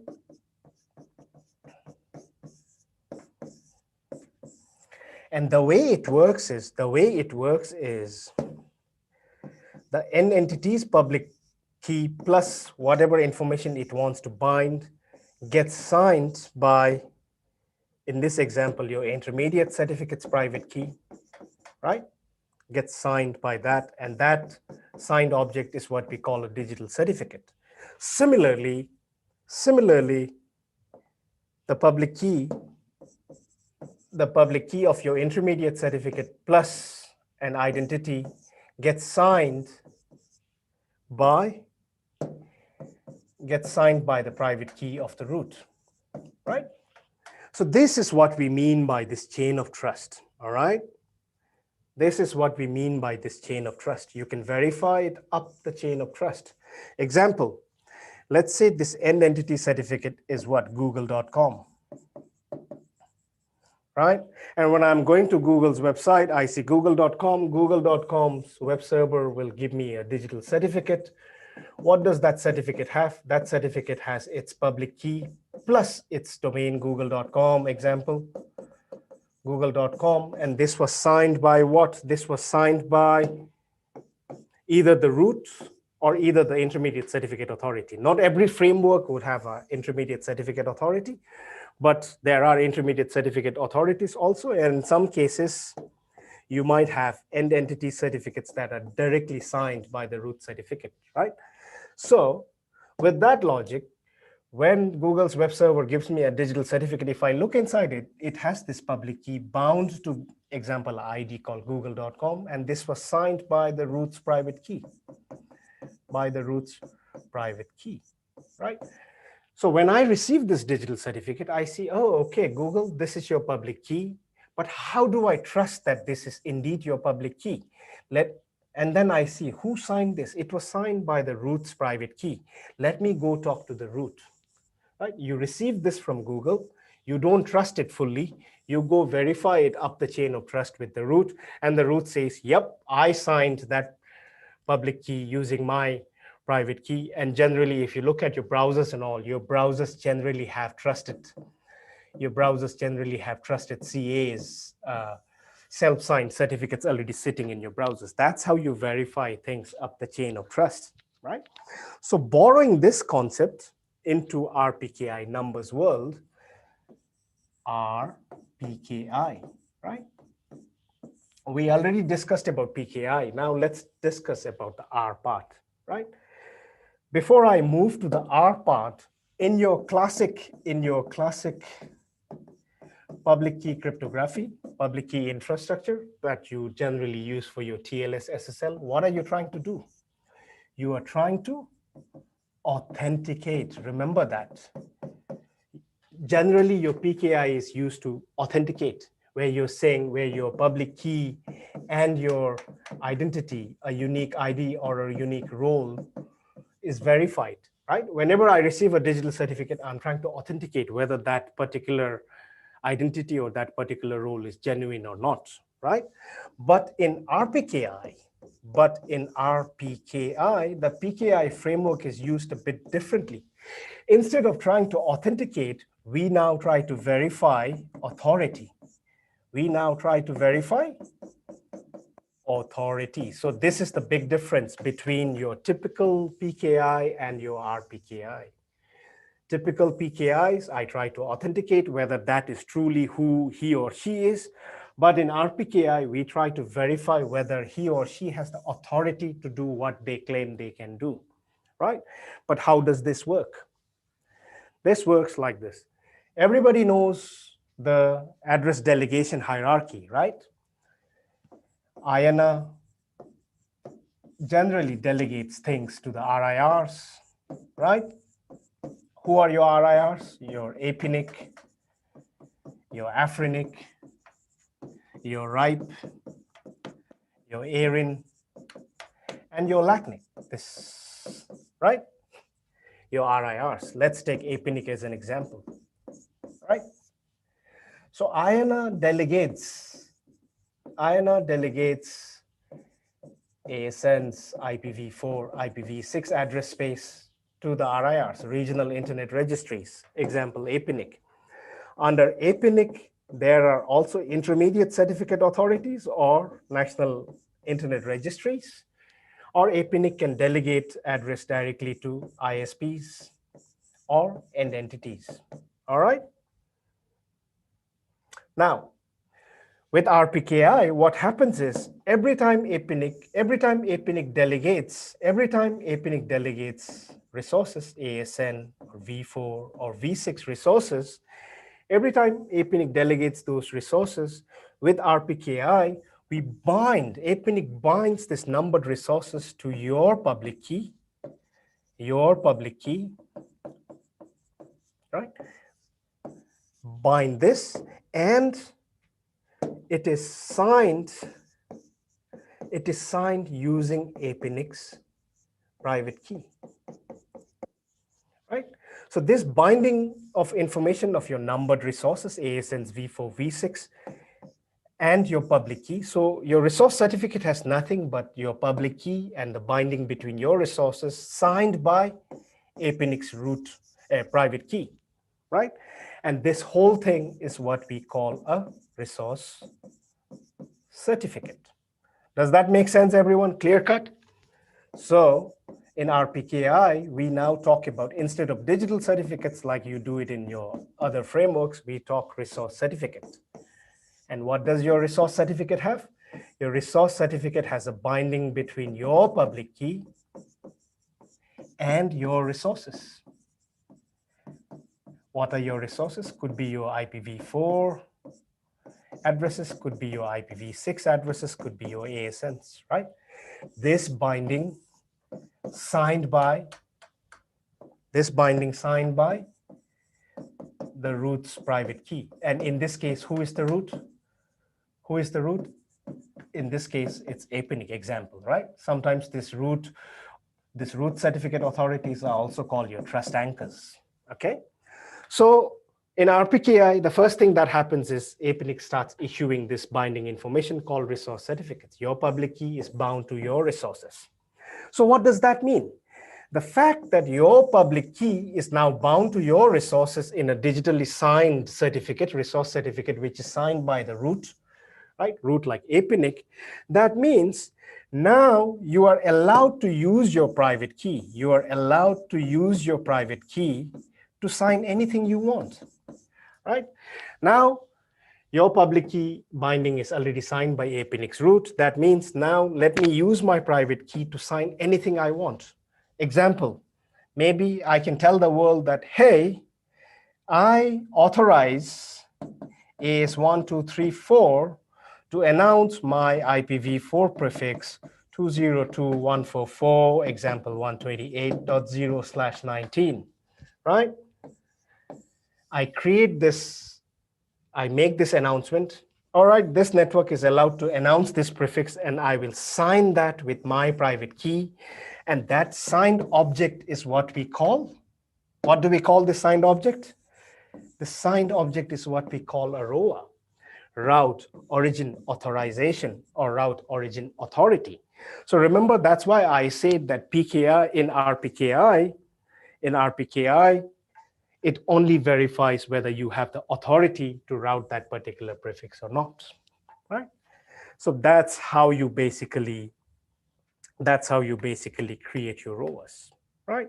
So in the end, using the RPKI framework, using your private key, because your public key now has a nice chain of trust, now I can use my private key and say, hey, I am the owner of this prefix, and to verify whether I own this prefix or not, you can check my resource certificate, and my resource certificate has my public key and this resource binding signed by the root certificate, right? So me as the owner of this prefix, I authorize this network. I authorize AS17821. Me, the owner of this prefix, I authorize this network to announce from /19 up to a /24. I authorize this network to announce, to originate this route into BGP. I sign this, and this signed object is what we call a route origin authority. All right? Clear with that, everyone? So when somebody uses this ROA, I see a ROA, right? It's a signed object of your prefix and your origin AS, signed by your private key. But how do I trust that it is indeed by you? So I need to go up the chain of trust. Up the chain of trust means you are the end entity certificate. This was delegated by APNIC. So I can verify, because I can pull your public key to decrypt this message, but how do I trust your public key? I can verify this up the chain of trust, and I go, oh, okay, it was indeed APNIC who has signed that. That means I trust this key pair, right? So that is what RPKI is. We have about 4 minutes. Everyone okay with the RPKI concept? Cool. So with that logic, what can RPKI help us with? RPKI can help us validate or verify the origin of a route. Origin. RPKI at this stage can help us validate the origin. That's why we call it ROV, right? Route origin validation. Route origin validation, right? Using the current RPKI framework, we can easily verify if a particular route's origin is correct or not, whether that particular network is authorized to originate that route into BGP or not, right? Hence, we can prevent route hijacks. If someone is trying to hijack your route and announce it to the internet, RPKI can help you with that, right? And any fat finger issues that you might have, right? Sometimes you, instead of typing your own address, maybe you type your adjacent address. Instead of typing 202.144.128, maybe you accidentally type 129 or 126.0, and you might be accidentally originating somebody's route. All those things can be verified using RPKI. All right? Some of the components, I think I already discussed some terminologies in RPKI. There's this concept of a issuing party. It's nothing but the root certificate authority. In this case, it's your registry, APNIC, right? Issuing party. Then you have this concept of relying party. Relying party is nothing but your validators, right? Let me do all this component. So you have your issuing party. Your issuing party is nothing but your certificate authorities, which is nothing but your trust anchors. And what are those? Those are APNIC and the other RIRs. And under APNIC, there could also be national internet registries like your JPNIC, your TWNIC, and other NIRs who would be delegating addresses to networks within their countries, or APNIC could be delegating resources directly to ISPs, right? So that's the issuing party. Then you have what's called the relying party, which is nothing but your RPKI validator, right? The validator's job is what? The validator's job is once you have created your ROAS, once you have signed your route origins, APNIC has to publish all this ROAS to a global repository, right? APNIC publishes it, RIPE publishes it, everyone publishes it here. Your validator's job is to fetch, all the ROAS, all the certificate revocation list, all the manifest files, and all the resource certificates. Fetch them, verify each of these ROAS against this other files like verify it against your resource certificate, verify it against your manifest file, verify it against your revocation list, right? Once it has verified all of this, then it can then output what's called a validated row payload, right? So your relying party's job is to pull all the rows from the global repository, validate each one of them up the chain of trust, make sure that each row is correct. And once each row is correct, then it can output a validated list saying that, hey, I have validated this many rows, right? All right. Couple of service models. The most common one is hosted model, right? Where APNIC pretty much manages your keys. APNIC rules those keys. APNIC is responsible for publishing your rows to the repository. But in some cases, people also prefer the delegated model, especially with NIRs. Or if you're a big operator, global operator, you might want to run your own system, right? So in this case, example, JPNIC runs their own system. TWNIC, they run their own system. CNNIC also runs their own system, right? So APNIC delegates a big chunk of address to JPNIC, and then JPNIC is then allowed to delegate those addresses to their members in Japan. But when APNIC delegates that big chunk of address, APNIC also issues a resource certificate, which is signed by APNIC's private key. Now, JPNIC, when it delegates resources in Japan, JPNIC then starts issuing resource certificates, which are signed by JPNIC's private key, right? And when somebody wants to verify their ROAs, then they can come up the chain of trust. Example, if it is entity in Japan or IIJ in Japan, when I see a ROA from IIJ, I'll first verify IIJ's public key by talking to JPNIC, and then I'll verify JPNIC's public key by talking to APNIC and go, oh, okay, the chain of trust is correct. I'll accept those ROAs, okay? So how is route origin validation? How does it work? Here is a very basic example. Here is a route that is being announced by AS17821. This route is 240.66400:/48. Gets announced after 2 AAS hops, I receive it. And here is how the route looks in my entry, right? In my routing table. This /48 was originated by AS17821, propagated through 65550, 65551 before I learned it.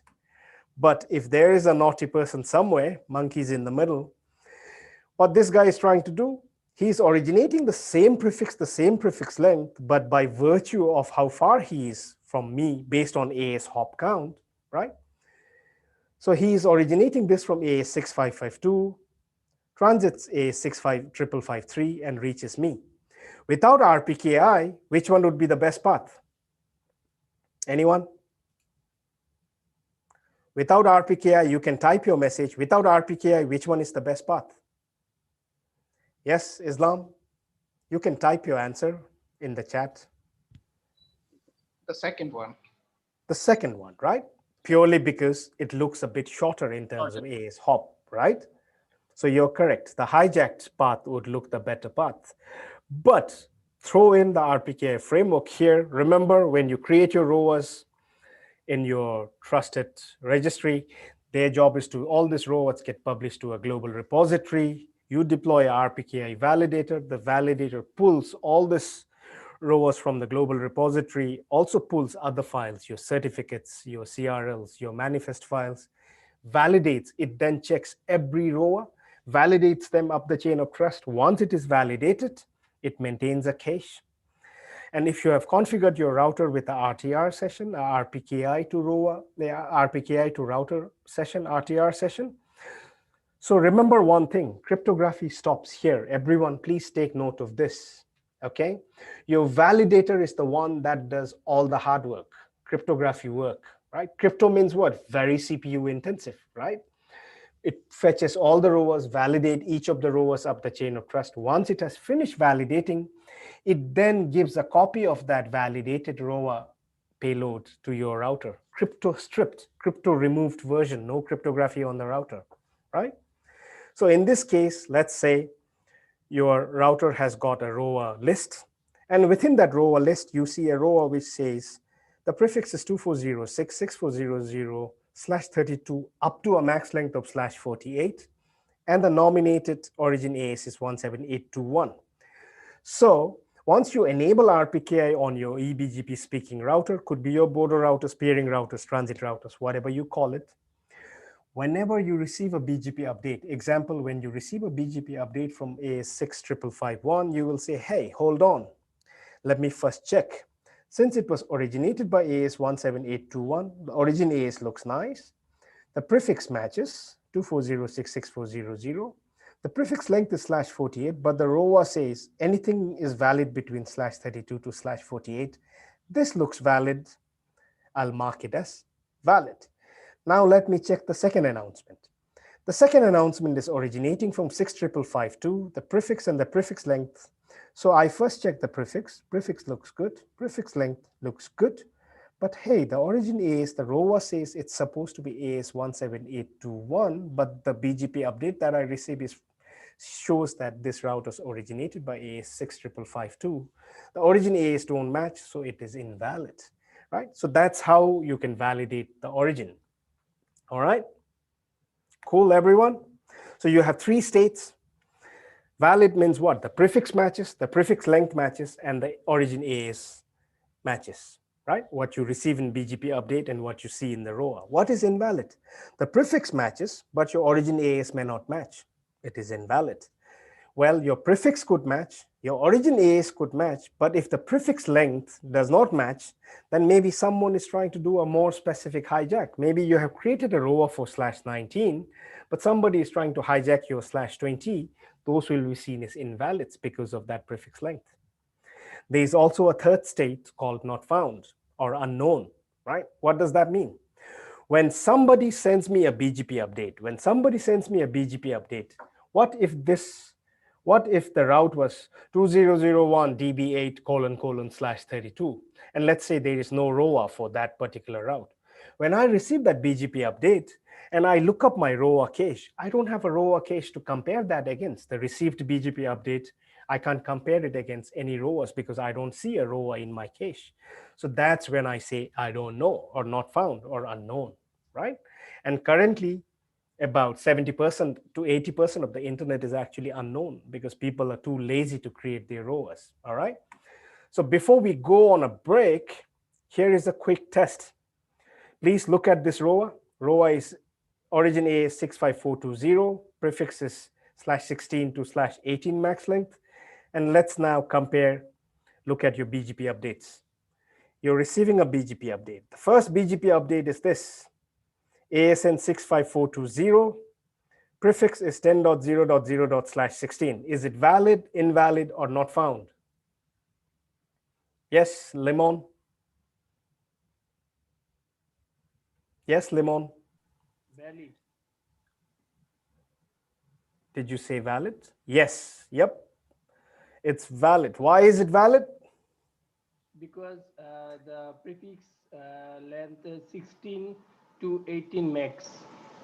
I don't hear you. Okay, let's first verify. Your prefix matches 10.0.0. Prefix length also matches. It's between /16. And look at the origin AS, it matches. So everything matches. That means it is valid. How about the second announcement? Origin AS is 654. Okay, go ahead, Islam.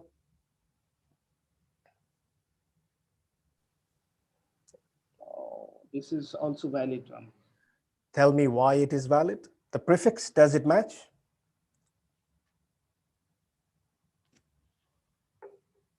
It is match 16 to 18. Yes, you're correct. This /17 is between 16 and 18. Origin AS matches. This looks valid. How about this one? Yes, Limon, please go ahead. Not valid. Not valid because ASN number is not match. Yes, sir. Good. Balo. Khub balo. Huh? Don't know about. Next one.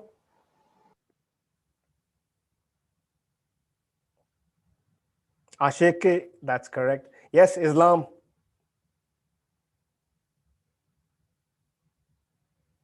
Tell me. Invalid. Not valid. Why not valid? This says prefix length is not matching with the prefix length is not matching. Fine. How about this? The last one.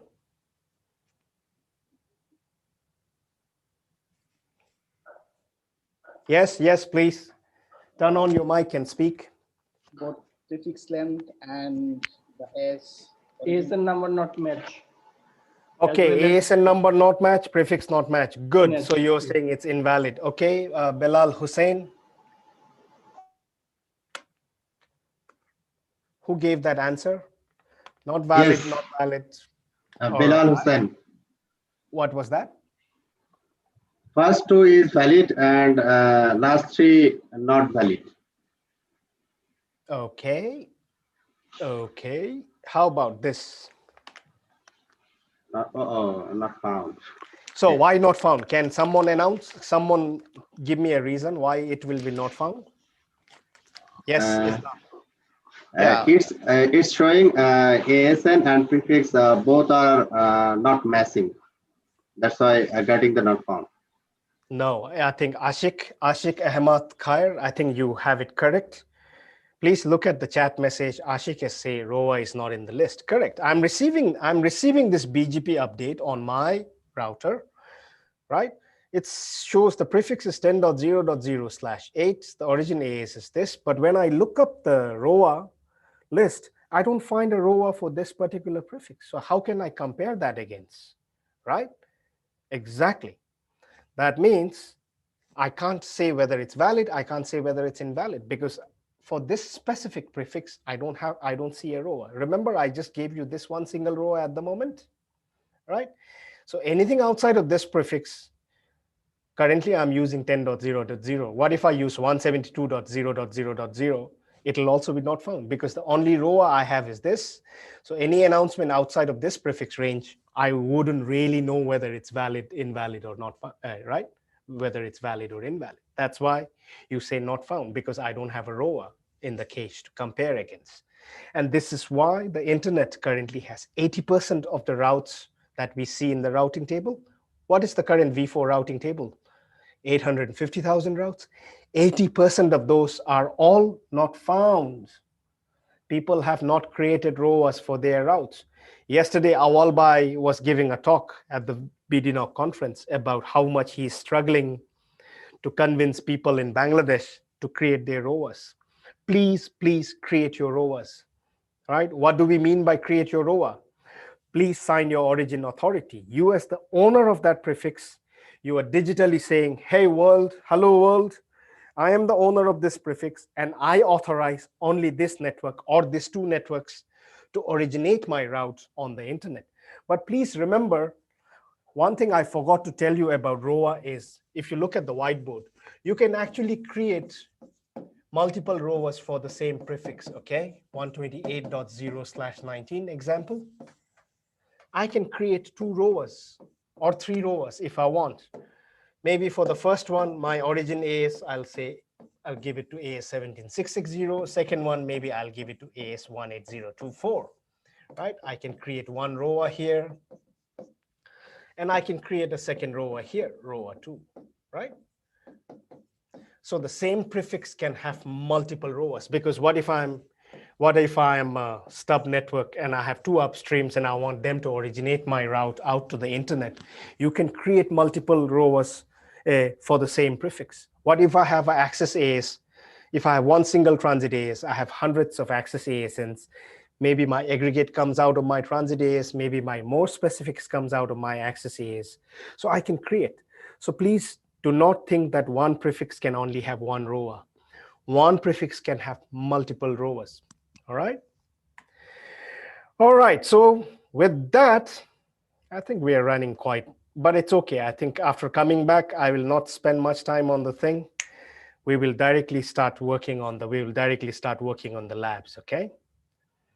So now what can we do? Now you know that you know how to create a ROA. Now you know how to run a validator. After that, you have enabled it on your router, and your router will start tagging things as valid, invalid, or not found. So what can you do? What should you do with the validation states? First option, tag and do nothing, right? Example, if I'm an upstream network, right? And some of my downstream might say, hey, Tashi, please don't decide for us. We will decide what to do. You just tag it and send it to us. Or if I'm an IXP, I run a route server. Maybe my members in the IXP, my member ISPs or member networks, they don't want me to drop anything at the route server. They want me to send it as is and they can decide what to do. So in that case, I'm just giving you here basic examples. In that case, all I need to do is I just need to tag it. In this example, I'm using standard community tags. For valid example, I'm saying this kind of attack, 65XX0, not found, 1, invalid, 2. I'll tag it, send it across either to my downstreams. If I'm a route server, send it to my member ISPs, let them match these tags and let them decide whether they want to drop, whether they want to play with preference values, totally up to them. Okay. Second one, this is quite an old recommendation. RFC 7115 is an informational RFC. It's a recommendation. This RFC is what, about 6 or 7, for I think about 5 to 6 years old, where it says, this is early days of RPKI, right? 2013, 14, when we first started playing with RPKI. That time the recommendation was, hey, instead, nobody was confident enough to tell us to drop invalids. Instead, they said, please play with your preference values, local preference. Give your valid routes the highest preference. Your not found routes are okay preference, and your invalid routes the smallest local preference, right? But in the last couple of years, everyone is changing their narrative. And I will also suggest this, drop invalids. Currently, if you look at the 850,000 V4 routes and about 86,000 V6 routes, out of the 85,000 V4 routes, about 6,000 of them are invalid. Out of the 86,000 V6 routes, about 3,000 of them are invalid. If I was still running a network, I will drop it. But I won't just drop it blindly, okay? When I say drop it, not blindly. Maybe I'll profile my network, right? I'll make sure that I don't have sensitive or big flows that go to this invalid destination. Let's say I profile my network, and let's say I find a very big flow, big chunk of my flow goes towards this invalid destinations. I'll first check whether I have alternate paths to those destinations, right? Maybe I have a not found path, or I have a valid path, which is a longer path, but there is an alternate path. In that case, go ahead, drop those invalids, because you can still reach those destinations through some other path. But when I profile my network, there is a big flow going towards those destinations. And if I don't have alternate paths, then maybe what I would do is I would try to contact them and say, hey, I'm planning to drop invalids. I see lots of your route announcements are invalid. Is it a mistake maybe from your side? Because please, your attention on the whiteboard, because many networks have this concept of a transit AS. And behind this transit AS, they have lots of access ASNs, right? Access multi-AS networks, right? Access ASNs, right? Example, like I said, Telstra 4637 is Telstra Global, but behind that, Telstra has 1221. I don't know others. Let's say 1234, 456, 5432 example, right? All this could be access ASNs. Maybe this is their data center network. Maybe this is their mobile network. Maybe this is their fixed broadband network. Maybe this is their hosting network or whatever, right? So example, if they're announcing a /20, a more specific from here, but if they have created the ROA by nominating only the transit ASN, then anything that is announced from this access AS will be seen as invalid by RPKI. So maybe talk to them. Hey, I see your announcements as invalid. Well, is it some mistake in your end? Maybe your max length does not match. Maybe initially they were announcing only a /12. Now they're announcing /18s or /19s, right? But they forgot to create the ROA for those. So you need to, I feel you need to communicate with them and then tell them that, hey, 1 month from now, I'm going to drop everything, right?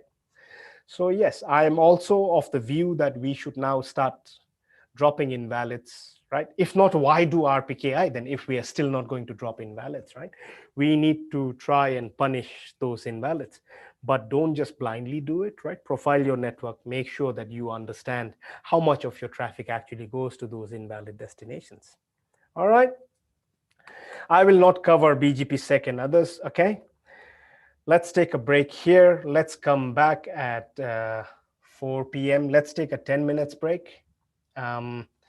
Let me quickly. So yeah, let's take a 10 minutes break, come back. So it is 3:50 Brisbane time. Let's come back at 4 p.m. Brisbane time, which is what? 12 p.m. your side, 12 baje. Is that okay? Let's come back in 10 minutes, everyone. Hello, is that okay with everyone? 10 minutes break? Cool, cool. Thanks, Ashik. Bye. So, all right, 10 minutes. I'll see you guys online in 10 minutes.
All right.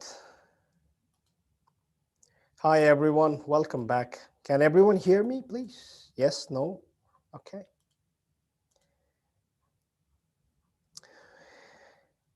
Thanks, Ashik.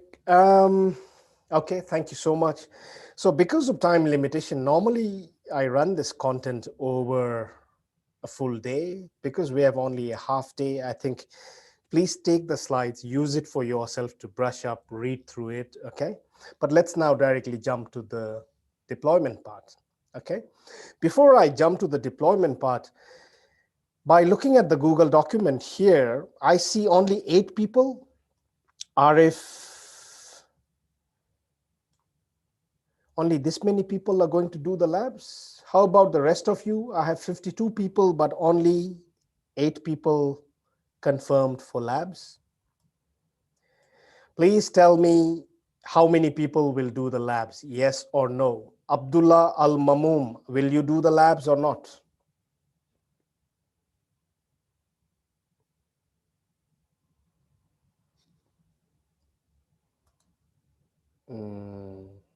Zubair Bhai. Yeah. Hi, everybody. We are expecting you to participate in the lab as many as you can, because otherwise you are not gonna get the full flavor of this session. So it's very easy. Just enter your name in the Google Doc. The link is already shared in the chat box, and you can follow the lab manual, which will be provided by Tashi Bhai, I think. Yep. Yeah. Okay. So just participate as many as you can. People who wants to join, please raise your hand so that Tashi Bhai can sort Exactly. lab accordingly. Please raise your hand who wants to join the lab. Okay, 3, 4, 5.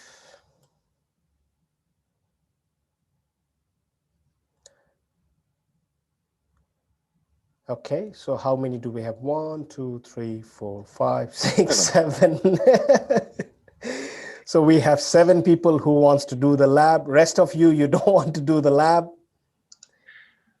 Okay, 7 people. Can all those 7 people, can you please make sure I'm sharing the Google document on Zoom right now? Please make sure you put your name here in the documents, please, in the Google document. Ashik Bhai, can you please go ahead and put your name there? Maruf Azad, put your name there. Limon Mia, Tariqul Islam, Muhammad Shah Jahan. Hey, that's a fancy name, Shah Jahan. Mahmudur Rahman, Muhammad Mubarak Hussein Build. Okay, it's okay. If you're only 8, it's easy for Dave and me. So Dave, it seems we have only 8 people, 7 people who wants to do the lab. It's easy. So easy, yep, easy for us. So those of you who don't want to do the lab, I don't know what you will do when we start the implementation. But anyways, I won't force you all. So instead, let me quickly jump back to the slides once again. And let me spend 5 more minutes, 5 to 10 minutes, just to quickly run through how to. Now, if you're thinking of deploying route origin validation, what is it that you need to do? First things first, you need to sign your route origins, right? You have a prefix v4, v6 prefixes, and you need to first thing that you need to do is go ahead and create your ROAS, right? So instead of me, I have given enough steps here for you guys to follow, but instead of that, I'll quickly do a quick demo, okay? Let me quickly do a quick demo here. Have you got your phone for your 2FA? Have you got your phone for your 2FA with you? Oh boy, yeah, I need to come run. Do you want to do it, Dave? Yeah, I can do it. It's all right. Yep. Okay, let's quickly.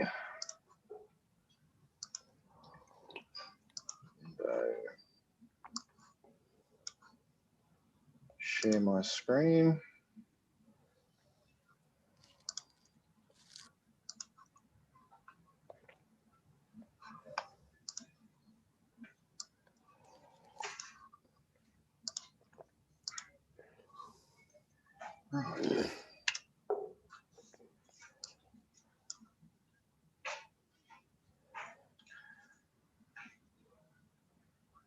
Okay, so you go to apnic.net, go to login, hit login. Now, if you don't get this 2FA prompt, you will not be able to sign your own resources. One of the requirements for being able to do that is you actually have got 2FA set up on your account.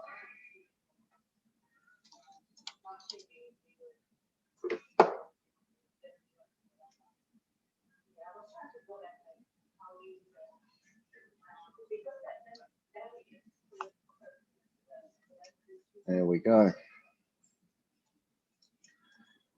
So from in here, we go to our resource manager. We can drill into our resources. We go down to here, we've got our RPKI section.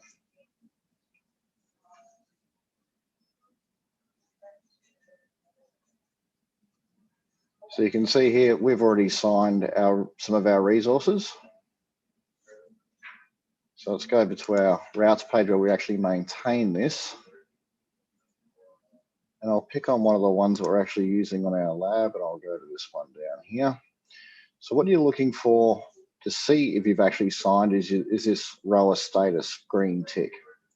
If that's there, then that means you've actually signed your resources. Now we're talking about, you can have multiple resource records, multiple signed resource records. So let's go and create a new one. Let's go, I'll use 6145.248.0, and I'll actually use the /22. And we'll specify another origin AS to actually use that. So let's just say, for instance, we want to allow our upstream AS to originate that route. So you make sure that your rower is checked. Now, MSA, this is your max length. So I'm saying this 22, but only for that 22. If I was to say 24 for maximum length, that would create a rower for the 22, the 2 23s, and the 4 24s for that resource. But we only want to do that. So let's go and hit that, and we go next. What that's doing is it's confirming that we are creating that rower. We're verifying that we're using that prefix, and we're specifying that the most specific announcement is that /22. Then we go ahead and click submit. Takes a few seconds or a couple of minutes. So we can go and see how that's processing. It looks like it's already done. Yep. That was quick. There we go. We have a green tick on that. Right. It's that easy. So how many clicks was that, Dave? About 5. It's 5 even easier clicks. if you haven't done it before because you import your routes. Yeah. So thanks, Dave, for that. All right. So everyone, what you saw was how straightforward it was, right? So basically, Dave first did one thing. He went and enabled the RPKI engine, right? Let me go to my slides. Remember what Dave did first was he went and turned on the RPKI engine there. What it does is it actually generates your key pair, the private key and the public key, and it also generates a certificate signing request where APNIC's root can then bind your public key to your resources and sign that and issue a resource certificate. So that's what it does, you turning on that RPKI engine. Once you have turned on, you go ahead and create your rower. Now, few things that you need to remember when you create your rowers, right? Can you see this slide, rower considerations?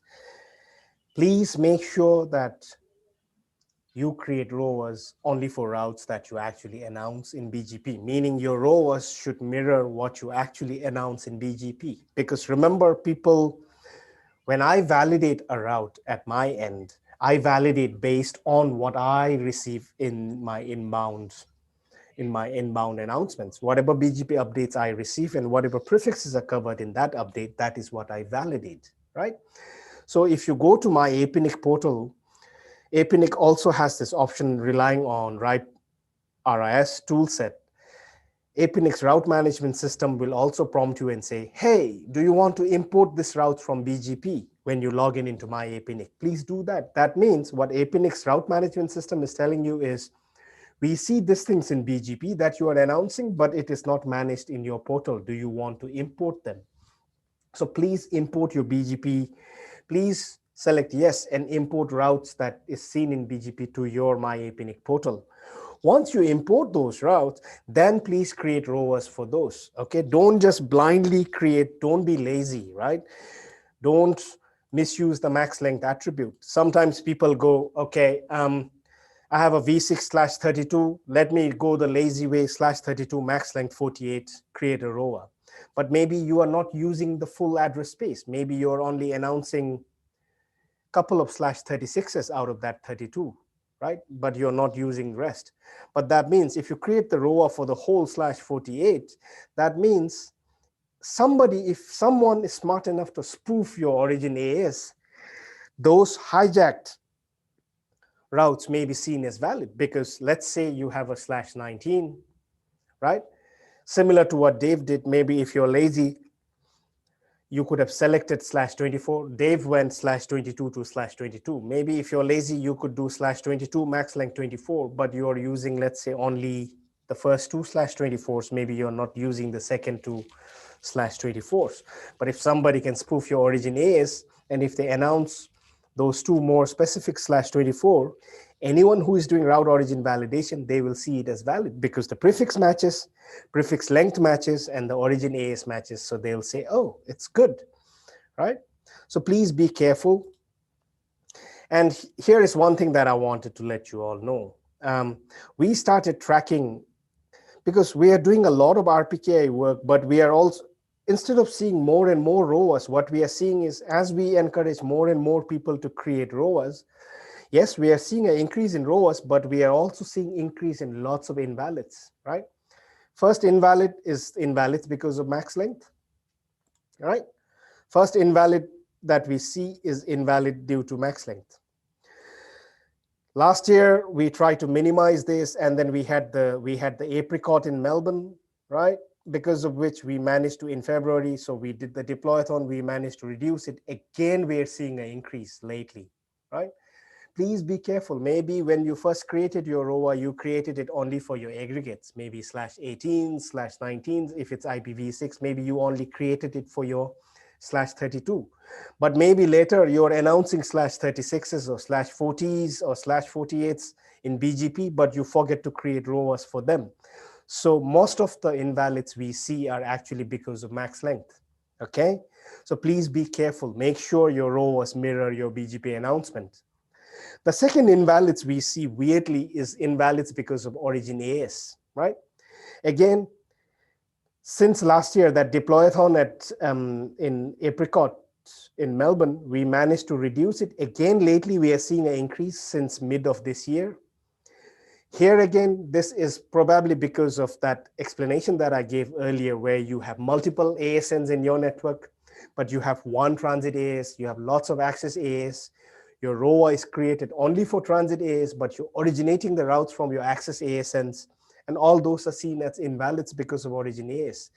So make sure if you have a multiple ASN in your network, make sure you know which network originates what prefix. Generally, what people do is your transit AS, like if you watch in the whiteboard, right? I have drawn that transit AS and access AS. Generally, when you have a multi-ASN network, what you would be doing is from your transit AS, you would generally be announcing your aggregates or originating the aggregates only, but your more specifics would be originating from your access ASNs. So make sure that you do that correctly, all right, everyone? So when you're creating your ROA, although as we saw right now, Dave did 5 clicks and he finished creating the ROA. So please, please, please spare 5 clicks of your life to create the ROAs, okay? I can't speak in Bangla, but I would have actually told you in Bangla that please spare 5 clicks of your life to create your ROAs, okay? So with that, I wanted to quickly show one thing. Here, this is Bangladesh focus. I took this out yesterday. So from Bangladesh, 824 IPv4 routes and 20 V6 routes under the APNIC trust anchor have no ROAs, not found. Surprisingly, there is one ARIN delegated prefix also, IPv4, that has no ROAs. So Bangladesh, please fix this, right? You can't have people like Zobair, people like Awal, Anirban chasing everyone, right? Because they can't. They are only one or two people. Bangladesh has so many networks. I will request everyone to please create your ROAs, please, right? 824 routes in BGP, in V4, and 20 routes in V6 have no ROAs. How about invalids? Look at this from Bangladesh. 1,000, close to 1,300 V4 routes originating from Bangladesh are all invalids. Close to 88 of the V6 routes originating from Bangladesh are all invalids. And what kind of invalids are they? Majority of them are invalids because of max length. Why? Right? That means your ROA does not match your route announcement. Please fix this. This is easily fixable, right? But if your aggregate has a ROA, at least reachability is not a problem because your more specifics may be invalid, but your aggregate would still be valid. So reachability wise, people are still able to reach you, but fix this, please, right? And 19 of those are actually invalids because of origin AS. So that means either someone is hijacking those routes or someone has accidentally done a mistake. Maybe you have multiple ASNs in your network, right? So please, please be careful. So once your ROA is created, you can then check your ROAs. RIPE has their RPKI validator publicly accessible. So here, Dave just created this 6145.248.0. I did this yesterday, so I can't find his /22 at the moment. So you can generally go and check the ROA, and then you should see that, oh, this prefix, this max length has nominated origin AS is this. It was signed by the APNIC trust anchor. There you go. Cloudflare also has something similar. You can check it there. Hurricane Electric has something similar. I'm not a fan of Hurricane Electric one because just be careful because it depends on the update cycle because maybe they have a very, I don't know about their update cycle. Entity generally does a 6-hour update cycle. Hurricane Electric seems to be doing more a 24 or 12-hour or 18-hour update cycle. So you might create your ROA, but you may not see that in the Hurricane Electric portal, right? So don't worry about that. Then quickly jump to some other validator like the RIPE validator and then check there. You should see your ROAs there. If you like CLI, go ahead, look up entities IRR database. They also give you the ROA status, or you can go check BGP-Mon, okay? So I took this out yesterday. This is the current global status of RPKI, right? As you can see, we use the route views route collector in Singapore. IPv4 about 850,000 routes, out of which the valid routes are only 206,000. Rest 637,000 routes are still not found, right? For V6, wow, 100,000 V6 routes, out of which only 28,000 are valid. Rest of the 69,000 routes are not found or unknown. Let's fix this problem, people. All right. So once you have done that, now you need to do what? You have created your ROAs, you are ready, you want to deploy validator. You have lots of options. In the old days, when we first started playing with RPKI, when I was still in Bhutan Telecom's network, Randy Bush forced us to use his Dragon Research Toolkit. He's not maintaining this anymore. I won't recommend that. There are 4 very well-known validators here, out of which everyone's favorite seems to be Routinator because it's just easy, install and forget, right? Because your primary job is to run your network, not to take care of a validator. So you need a validator which is easy, doesn't crash, it's easy to set up, right? So Routinator from LNet Labs, written in Rust, lightweight. RIPE validator is now quite stable. The problem is the Java dependency, so it's quite heavy and clunky. Then you have OctoRPKI from Cloudflare, written in the Golang, Fort from Nick.Mexico, written in C.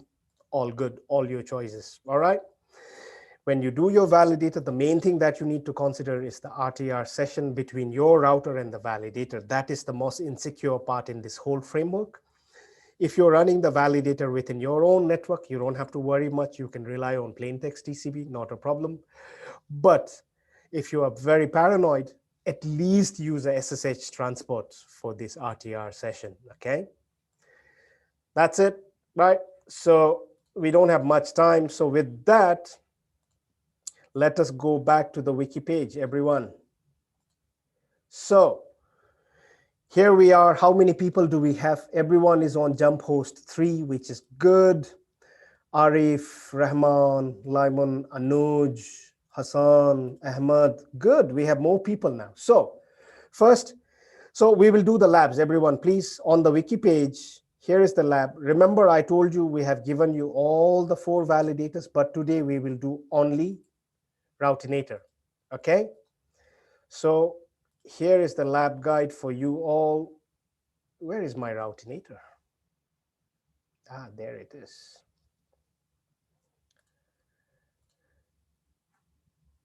What happened there? Sorry, everyone. Let me just quickly pull the Routinator lab guide. There you go. So here is the Routinator one, right? Please let us save time. We will do Routinator, okay? Some dependencies for Routinator that we have already pre-installed for you, right? All right. Pretty much follow the lab handout. You know, you need to first install Rust. Install the Rust. Once Rust is installed, please do not forget to change your path environment. All right. Once you have changed that, then you'll use Cargo to install Routinator. I updated this today. Current stable version is 0.7.1, but they have released some updates in this release candidate 2 for version 8.0. So I'm asking you to force the installation to pick that version. Once that is picked, it is as easy as that, right? Please follow the lab handout, okay? Initially, when you initialize Routinator, it will ask you for trust anchors. Now, the problem is North America's, this ARIN's trust anchor. ARIN, remember, is the North American registry, right? And as everything in US, nothing is perfect, right? Everything is broken because it is in the US, right?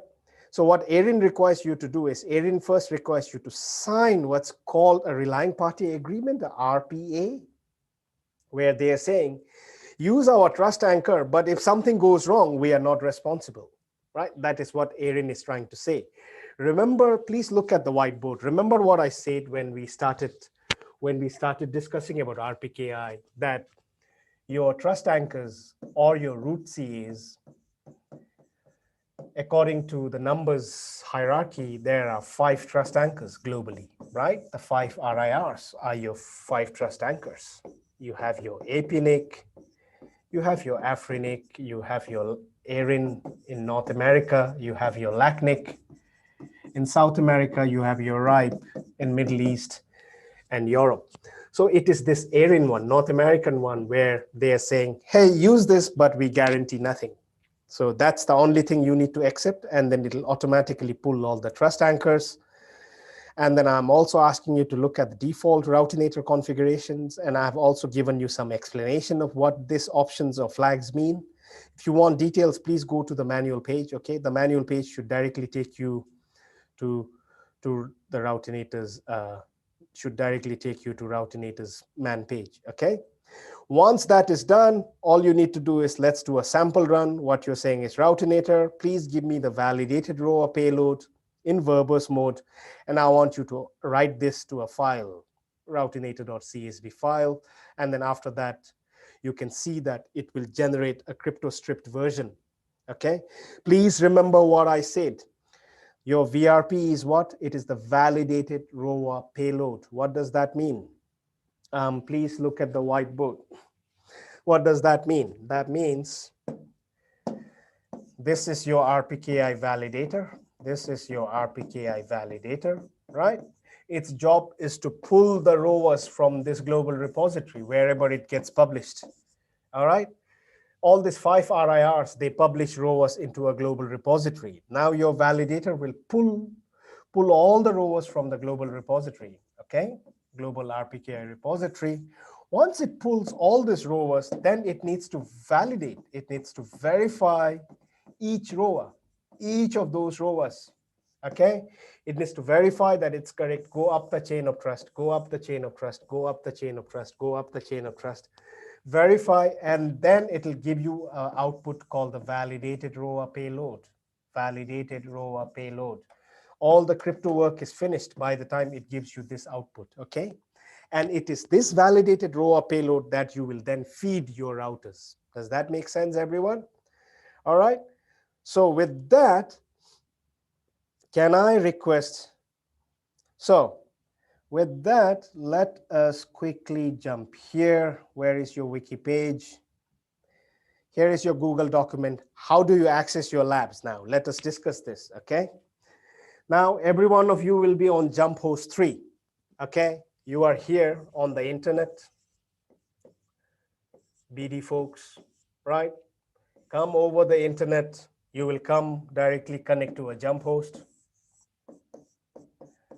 You will connect to a Jump Host. In your case, the Jump Host is 202.125.97.43, right?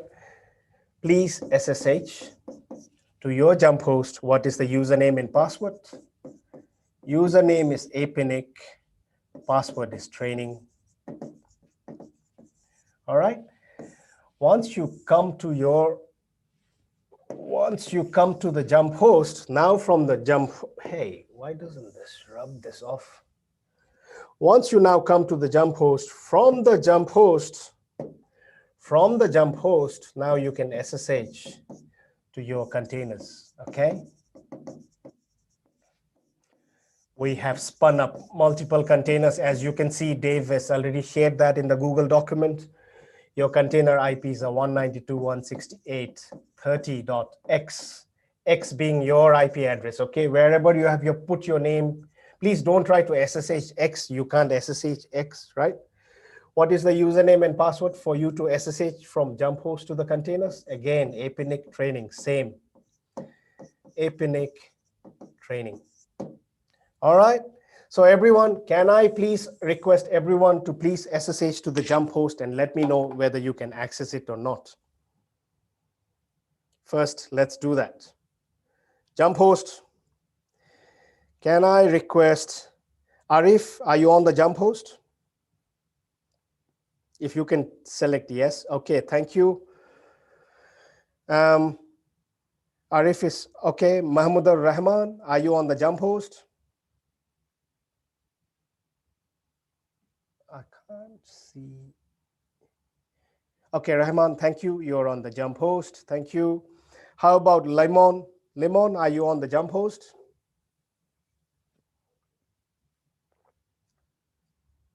Thank you, Limon.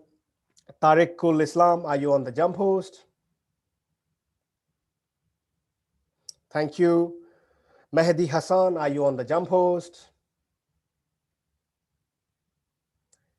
Mehdi Hassan, are you on the Jump Host? Thank you so much. Shamim Ahmad, are you on the Jump Host? Thank you so much. Aminul Islam, are you on the Jump Host?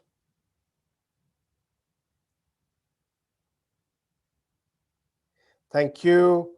Mine Uddin Kamulbai, are you on the Jump Host? Thank you. Maruf Azad, are you on the Jump Host? Maruf Azad, are you on the Jump Host? Yo, Azad Bhai, are you on the Jump Host?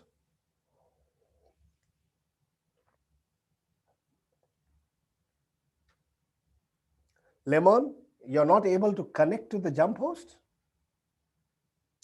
Lemon, can you SSH to 202.125.97.43? Let me do it. Let me share it here, okay? So anyway, everyone, please confirm. Trying to join, allow me a minute, okay? Let me share my terminal so that everyone can see, okay? So everyone, I want you to SSH to your Jump Host. SSH at apnic at 202.125.97.43. Everyone on Jump Host 3. There you go. Password is training.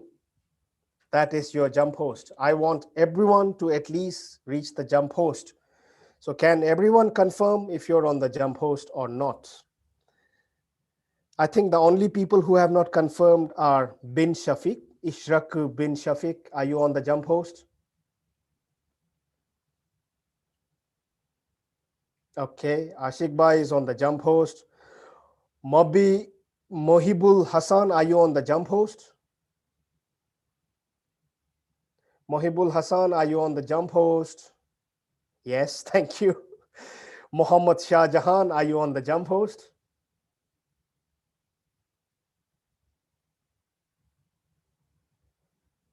Shah Jahan, are you on the jump host? Thank you. Muhammad Abdul Bashar, are you on the jump host?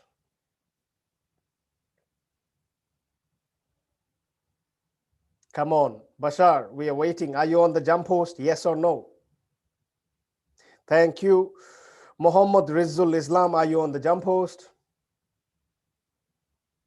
Yes, thank you. All right. Now that everyone is on the jump host, right?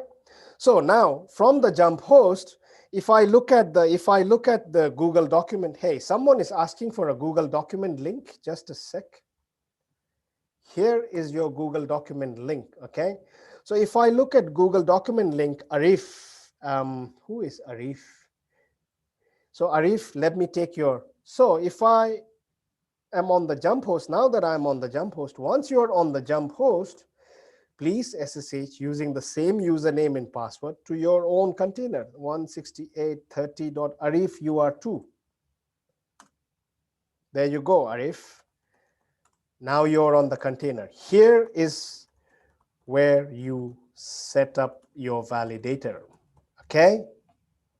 Everyone clear with that?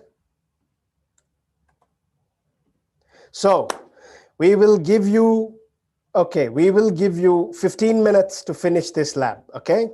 The validator lab, because the validator lab is very short, very straightforward, okay? So 15 minutes, and then we will disturb you and say, hey, have you finished or not, okay? Dave, can you give a 15 minutes timer, please?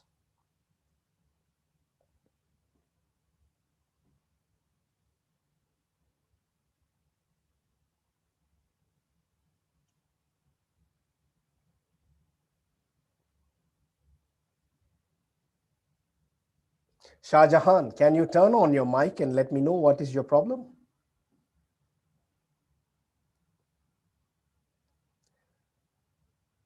Shah Jahan, Mohammed Shah Jahan, where are you? Okay, Shah Jahan, I have given you permission to speak. Can you tell me what is your problem? Yeah, can you hear me now?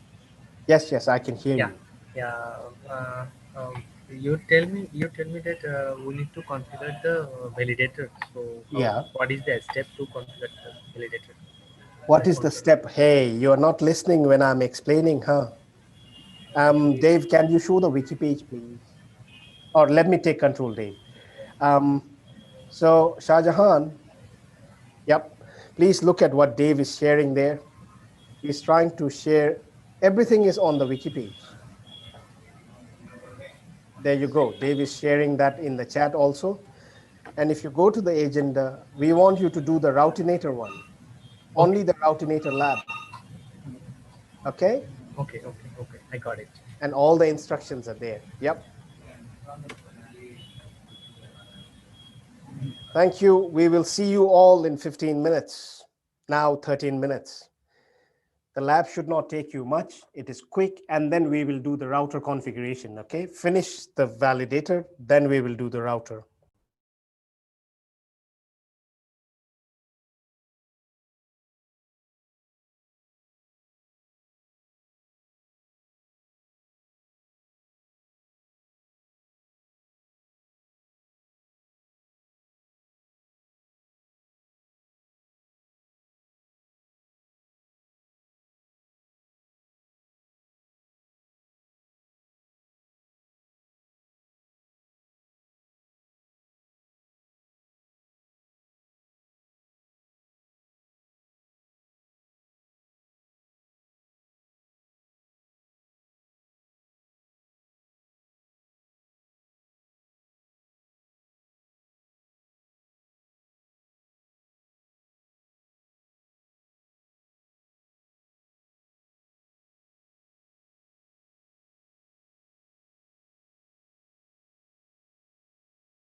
All right, folks, how is it going?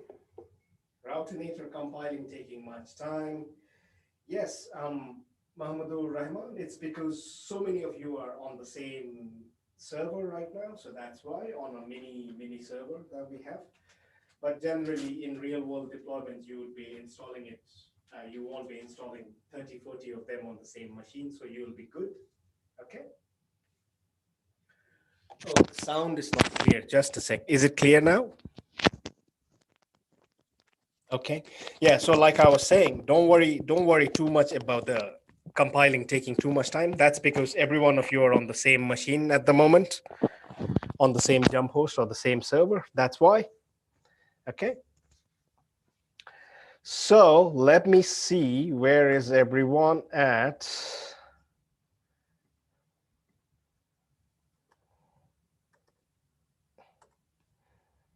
Need more time, huh? Don't worry, you still have 2 minutes. Give it time. How many of you are on the Discord channel? All the lab discussions, let us not do it on the Zoom chat. I want all the lab discussions to happen in the Discord channel, okay? The Discord channel is on the Google Doc. All right. Here is the Discord channel. Please type all lab questions on Discord, not on Zoom chat window.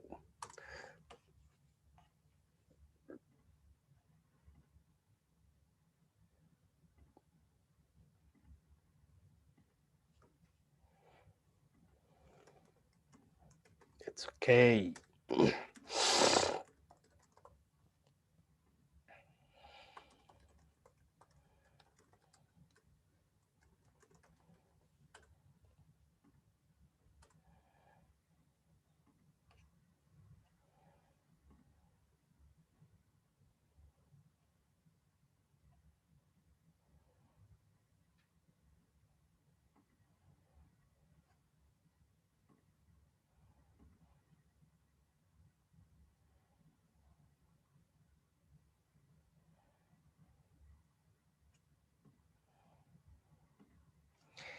Yes.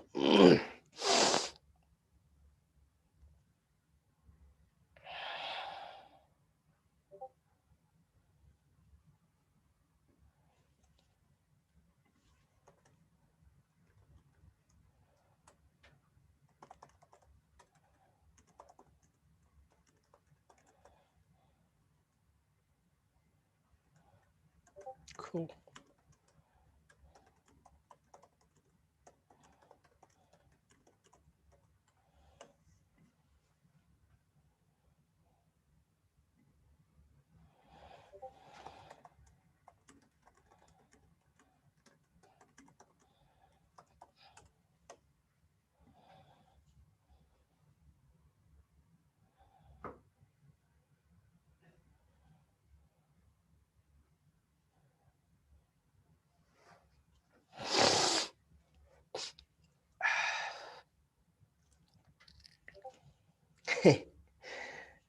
It's okay. It's okay, guys. Don't panic. There is no price for doing it quick, okay?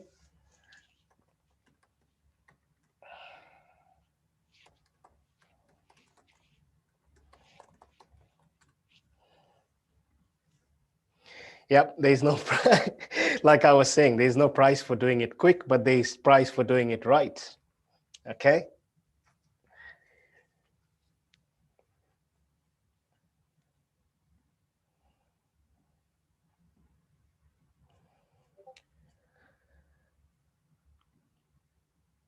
Cool, cool. Good to see at least so many people doing labs. It makes it worth our time, you know, when more people do the lab. When I don't see people doing lab, that's when it becomes very difficult for me to digest.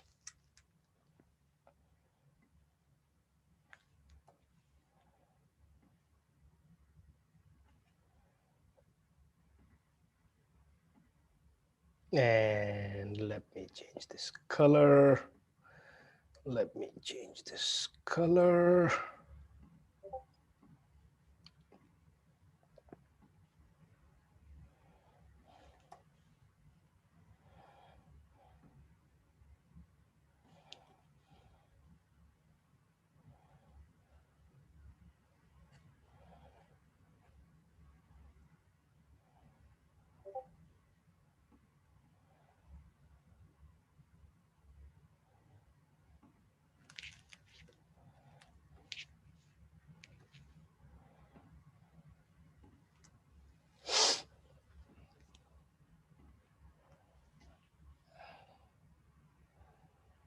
It's okay. But you see, it's nothing difficult, right? With Routinator, it's pretty straightforward, easy install.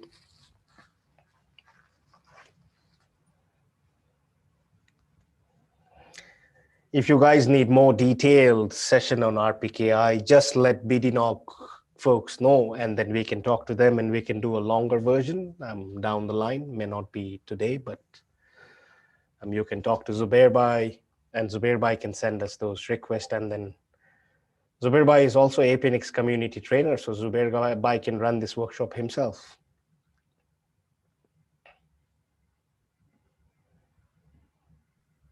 Yeah, thank you, Tashir Bhai, for mentioning. Hey, Zubair Bhai, you're everywhere these days. Yesterday, I felt bdNOG. Zubair Bhai was running the whole show. No, actually it was Fakrul Bhai, Papu Bhai, and Simon Bhai. They actually put their art. Yeah, because I was saying, Q&A Yeah. happening. Amazing.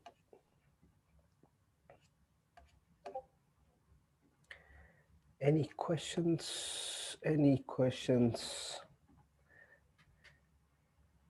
Ria Zarna, you don't have to update it. I left the update note only because you don't have to update it. The update option is purely if you have an old existing installation, and then you can update it, if you want to update to a newer version of Routinator, purely for existing setups, not for new ones. Okay, cool.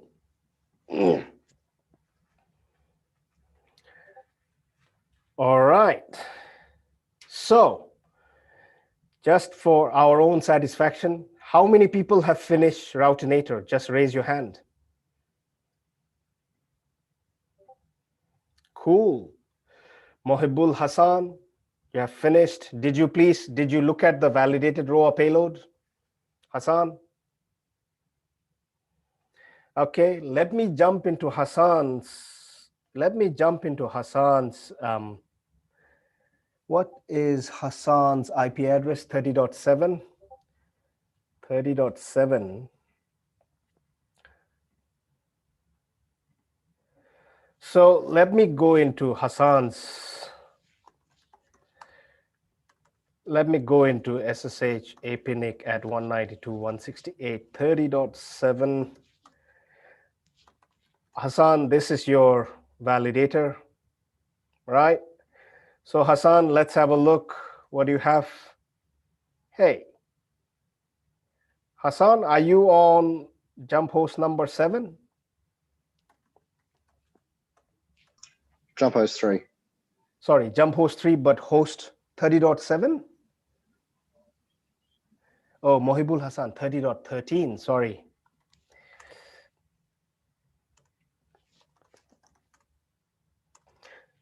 All right, let me see here, more Routinator CSV. There you go. So everyone, I want your attention on the Zoom share window. So I am on container number 13, 192.168.30.13, Mohibul Hassan's thing. He has finished running the initial test run. As you can see, you see what it gives you, the validated ROA payload. You have the origin AS, you have the prefix, you have the max length, and you have which trust anchor it is, right?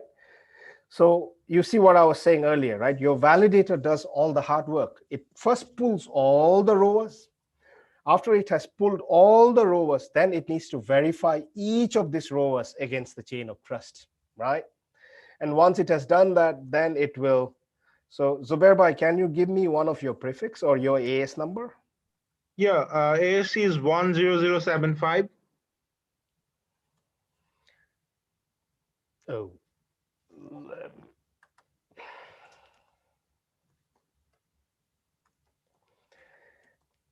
10075.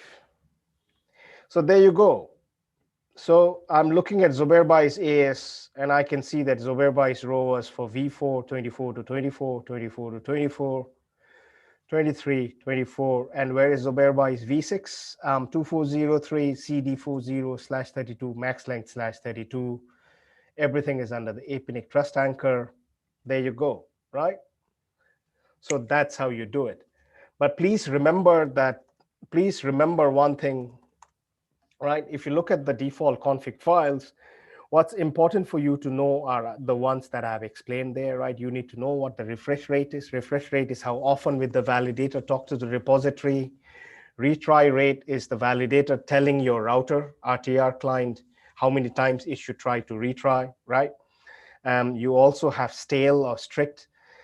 I have given you the meaning of stale. If some certificates have not been updated, they have been stale for some reason, or maybe someone is trying to do a replay attack. For that reason, the policy is to reject them. You have strict validation. Strict validation meaning, okay, let me explain strict validation to everyone. When your validator pulls all the rowers and when it validates each rower, you see I mentioned earlier something called the manifest file, .mft. The manifest files have hashes of all the rowers. So it's for integrity check, right? It has a checksum there. So when your validator downloads, let's say 10 rowers, and it sees that one manifest file covers the 5 rowers, and maybe the 4 checksums are okay, but maybe one rower checksum is wrong, in loose validation, you will accept those 4 rowers and only reject 1 rower.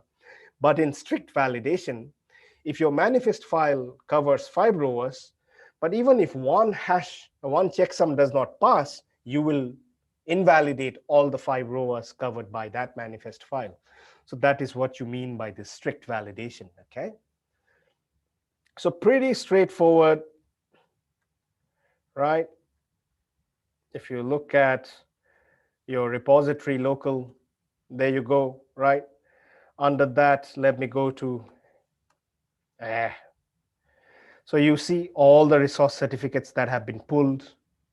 Hey, something is not okay here.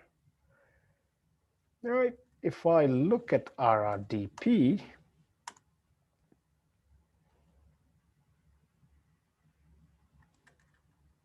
let me look at the rsync bit.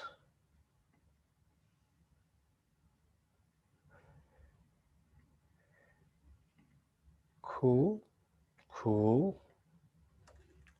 And maybe let me look at your trust anchors. So there you go. You have all the 5 trust anchors here. So Hassan looks good, right? So Hassan, not Hassan, everyone. If you look at the lab handout, right? If you look at the lab handout that we have given you, once you have finished this, hey, please don't do this option 11 and all, okay? These are optional for you.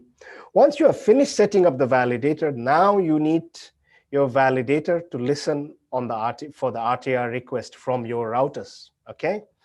So for that, all you need to do is make sure that you tell Routinator that, hey, I also want to run an RTR server, specify your IP address, specify the RTR port number. According to the RFC, the port number is 323. The problem with this port number is what? The problem with this port number is it is a standard port number, right? Meaning you need root access. So just trying to make it non-standard by adding one more character, right? So port number this, refresh rate, again, by default is 600 or 10 minutes. So it totally depends on you. So when you hit this command, what you are saying is now you are an RTR server also. You are a validator, plus now you are an RTR server so that you can feed this validated payload to your router. Okay, everyone? So how many of you have finished this? Can I assume everyone is finished?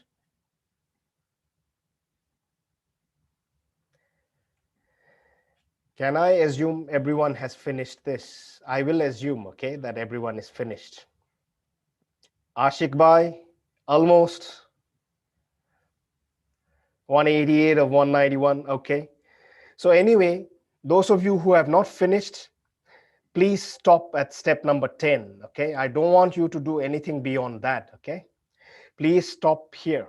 Please stop at step number 10, okay? This is optional for you to compare with other validator outputs. You don't have to do it here. And you don't have to do part 2 also, okay? Because Part 2, we are just telling you that in a real world environment, you would want to configure RTR server on your validator also, give the IP address on which it should listen, give the port number on it should listen. You can set the refresh rate. If you don't set, the default is 600 seconds, which is 10 minutes, right? And in the detached mode, of course, right? So almost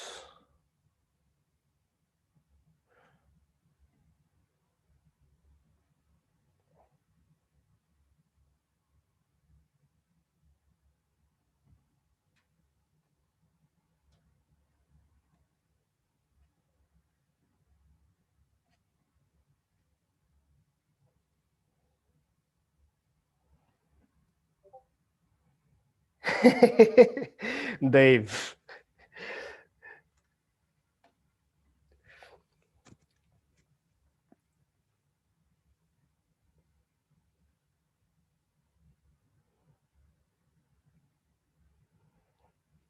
How many of you have actually finished?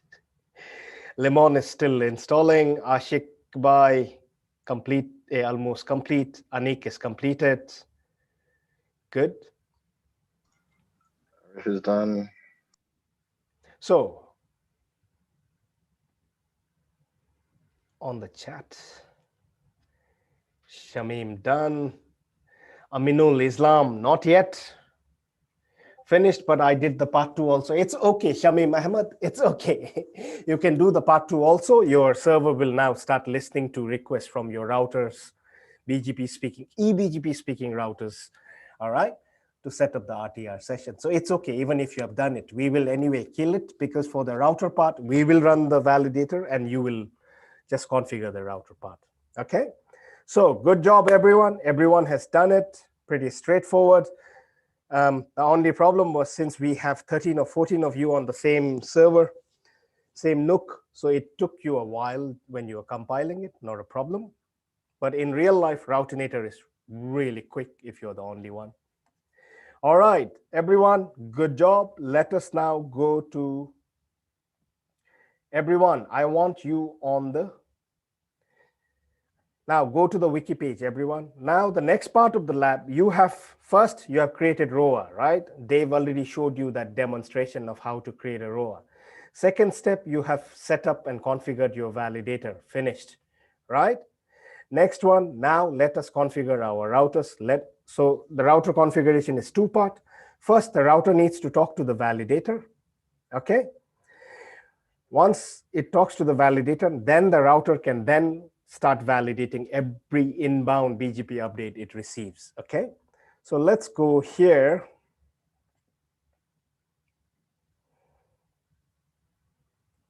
Let me share you the,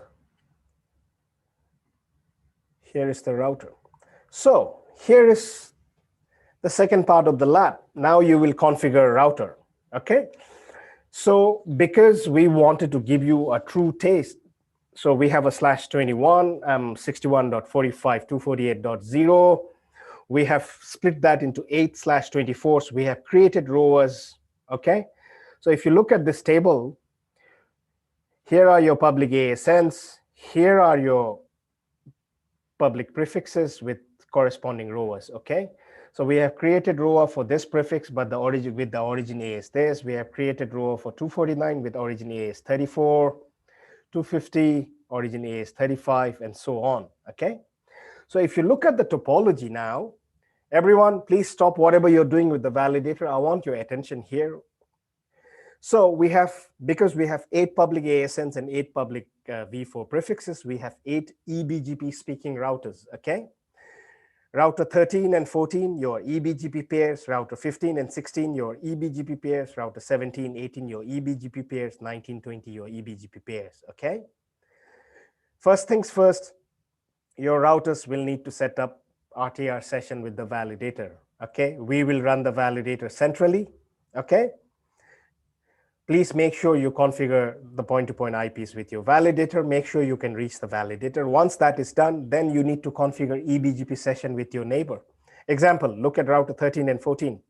Router 13 and 14, This is your point-to-point IP for eBGP. You decide who will take what IP address, okay? I have given you here IP address router 13, you are .1, router 14, you are .2, okay? .1, .2. Router 15 and 16, router 15, you are .5, router 16, your point-to-point IP is .6, and so on, okay? So before we talk about how, and then the configuration is pretty straightforward. You will be setting up eBGP sessions in pair, okay? Router 13 eBGP with 14, 15 with 16, 17 with 18, 19 with 20, and so on, okay? Now, how do you access your routers? How to access your routers? Please look at your Google document. Where is your Google document? If you go to your Google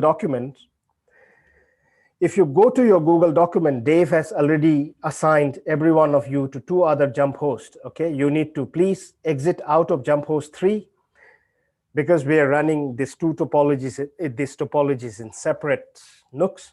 So jump host 5 and jump host 6, we have assigned for 8 people. On jump host 6, 4 and 8 people, okay? So Arif Bhai, your router is router 13. Rahman Bhai, your router is 14. Limon Bhai, your router is 15, okay? Do you remember that? Please look at the whiteboard. How will you access whiteboard? So you have finished the validator part. So I'll remove this, okay? Now let us do the, I'll remove this also, remove this, okay? Now we will do the router part. So from the jump host, so jump host is 45 and 46, okay? What is 45? 202.125.97.45 and 46, okay? Once you're in the jump host, please look at the Google document, okay? Once you're in the jump host, you will telnet, all right? From the jump host, you will telnet to your routers, all right? You will telnet to your routers, router 13, router 14, router 15, example, okay? And how will you telnet? Please remember, you will telnet to the NUC's IP address 168.30.254, and your port number is 20, and your router number. If you're router 13, 2013. If you're router 14, 2014, okay? And if you're router 15, 2015, all right? You need to telnet to the console of the router, okay? So everyone, can you please see the whiteboard, and can you also see the Google document here?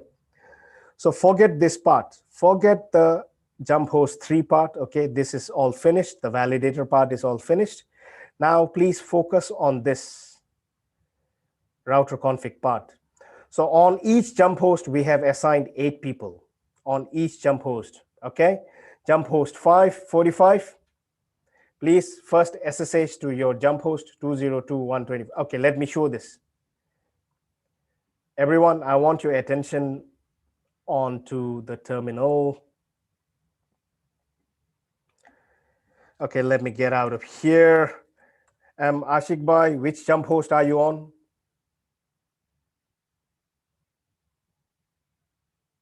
Yo, Ashik Bhai, which jump host are you on? 6. 46. He's on jump host 6. So Ashik Bhai, you're on jump host 6, meaning 46, right?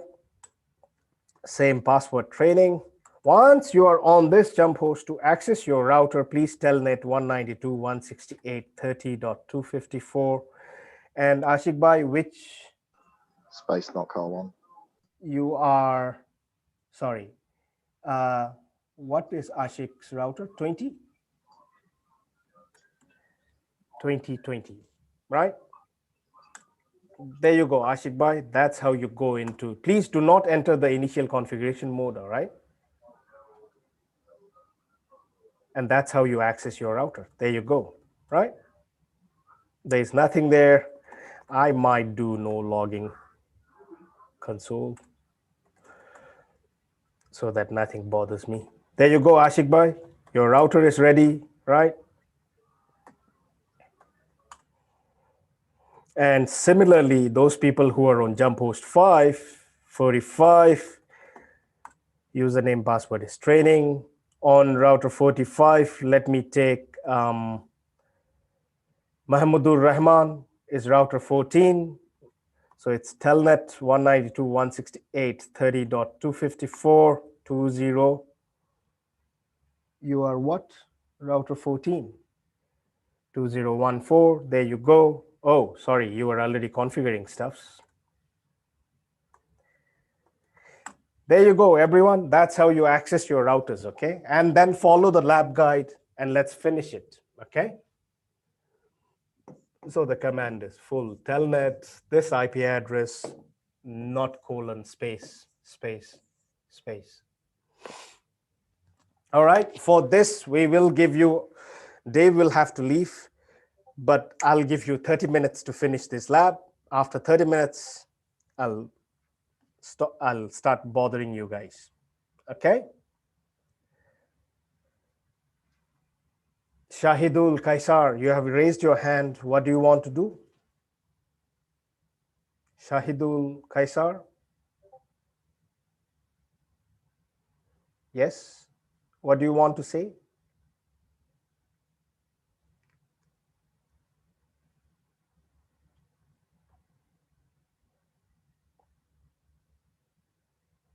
Hey, Shahidul, do you have a question or nothing? Probably a mistake. Huh? All right, everyone, I'll give you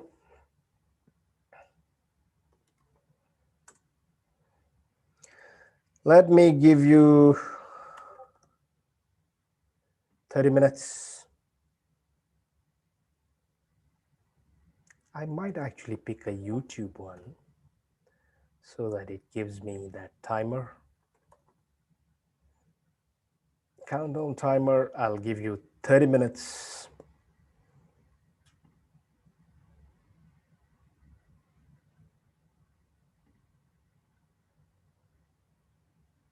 And I'll share this here.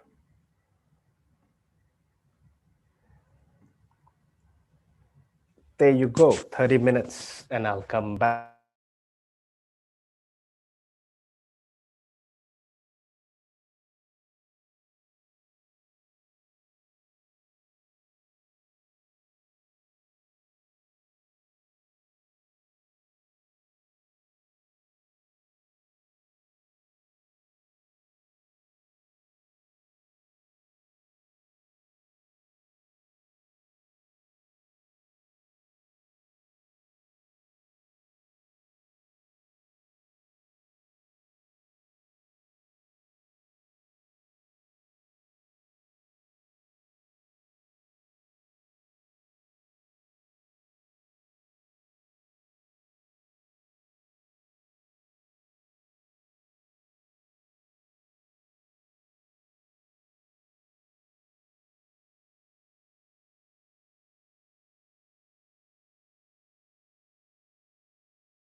Hey everyone, who is on jump host? I think if you look at what Warren is sharing there, on jump host 5, there are only 6 people log in. Where is router 16 and 17 on jump host 5? On jump host 5, where is router 16, 17, and 18? 18 is there. 16 and 17 are missing on jump host 5. Jump host 5, 16 and 17, Mohibul Hassan and Mohammad Shah Jahan. Oh, sorry, not you guys. Jump host 5, Anuj and Tariq ul Islam on jump host 5.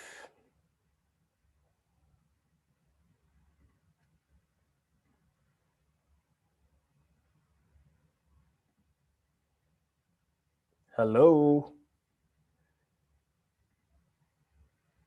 Hey, who is on jump host 5?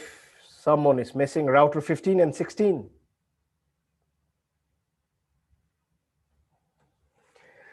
Router 15 and 16 on jump host 5.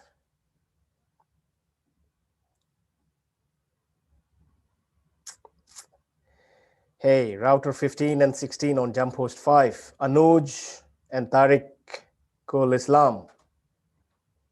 You guys are not there. Can you please go to your router, please? Please look here what Warren has shared here. Router 13 is there, 14 is there, 15 is there, 16 is missing, 17 is missing.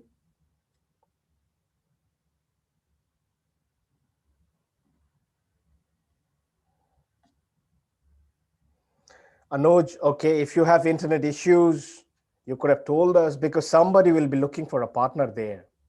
You know, Lemon needs a partner.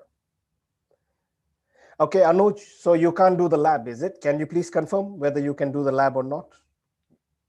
You cannot, right? I'll remove your details from here. Okay, no worries, no worries, don't worry. Tariq ul Islam, router 17.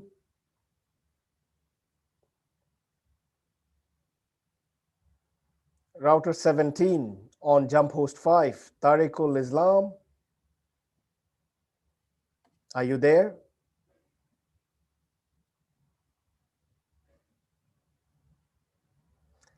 Tariq ul Islam, are you configuring the router? You have raised your hand, but I can't see.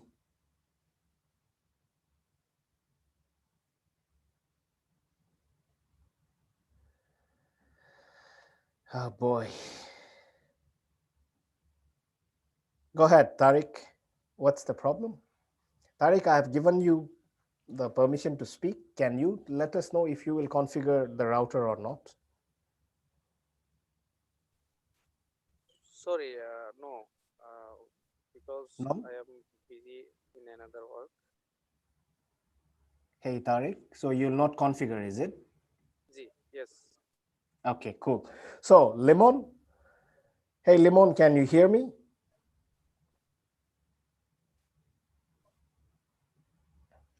Hey, Lemon.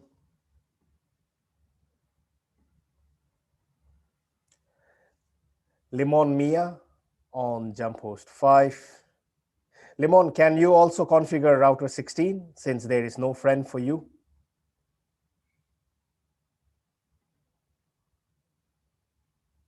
Lemon, can you also configure router 16?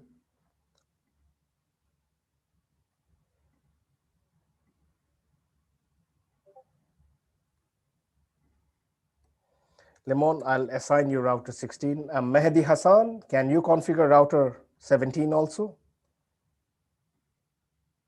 So that you don't have to depend on anyone because you need a eBGP neighbor.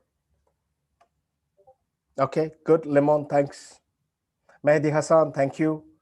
Lemon, please configure 2 routers. Mehdi Hassan, please configure router 17, 18. Lemon, please configure 15 and 16. Okay. Now on jump host 6. Hey, who was router 14? Hey, Main Uddin Kamul.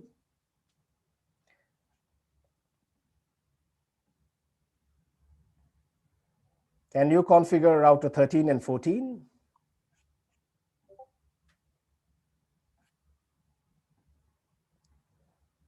Jump host 5, 6.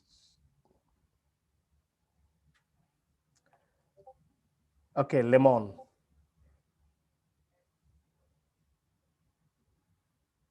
Hey, Lemon, can you configure? Oh, not Lemon, sorry. Main Uddin Kamul. Main Uddin Kamul.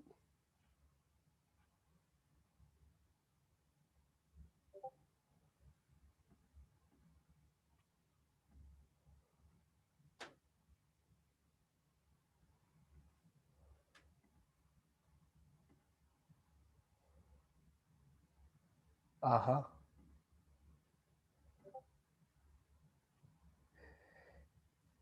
Shah Jahan, your router 14 on jump host 6. Shah Jahan, are you configuring router 14 on jump host 6?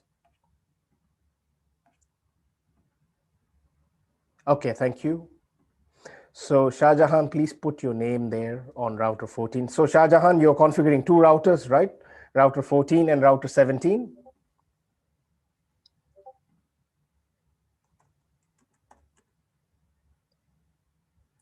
What do you mean?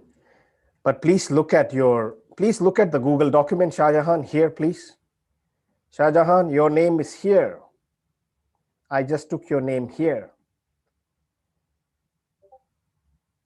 Who is on router 17 then?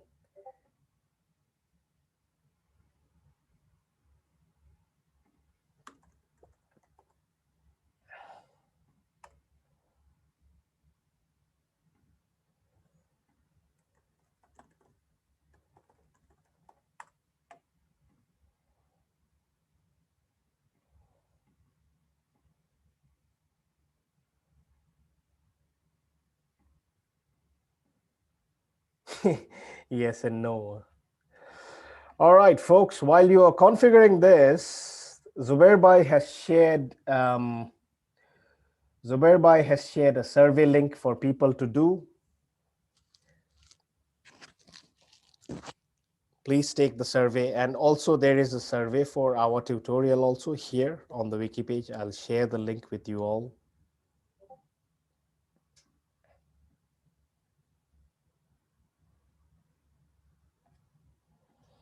So jump host 6 is looking okay. Jump host 5.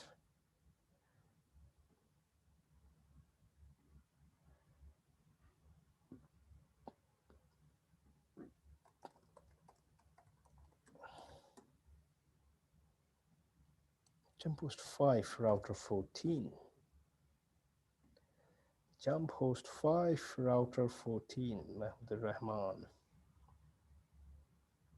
Good. I think it's okay.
Mehdi Hassan, you're on jump host 5, router 17. You're configuring them, please. I can't see. Are you on router 17?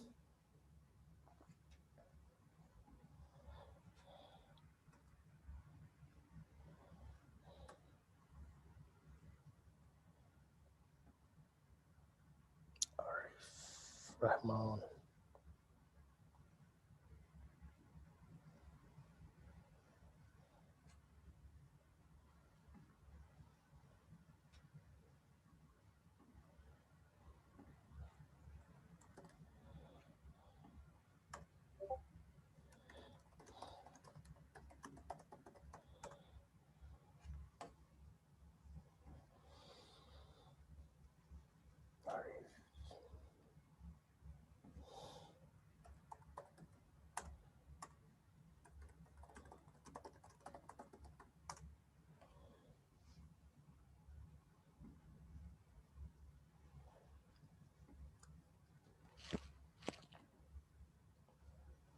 How is it going, everyone?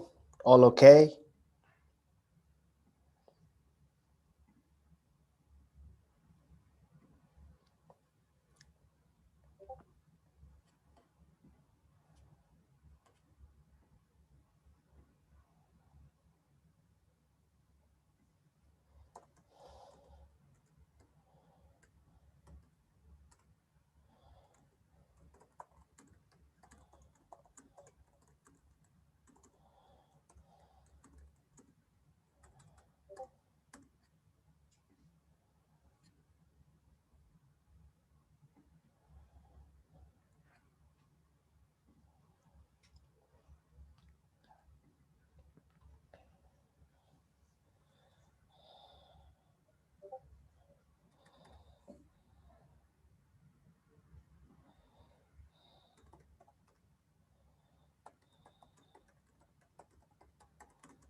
Okay, everyone, can you please stop for a few minutes because I will give you more time to finish the lab, don't worry.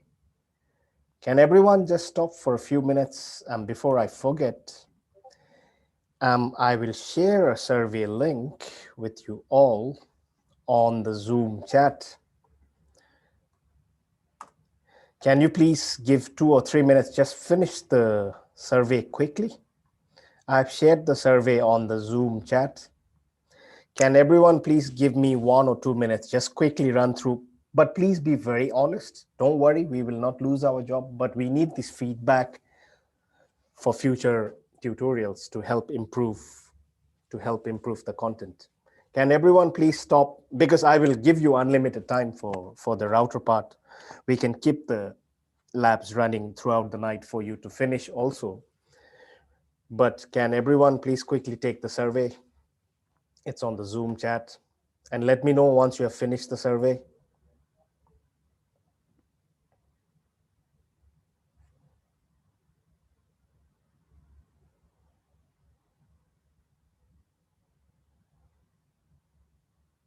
Good job, Anik.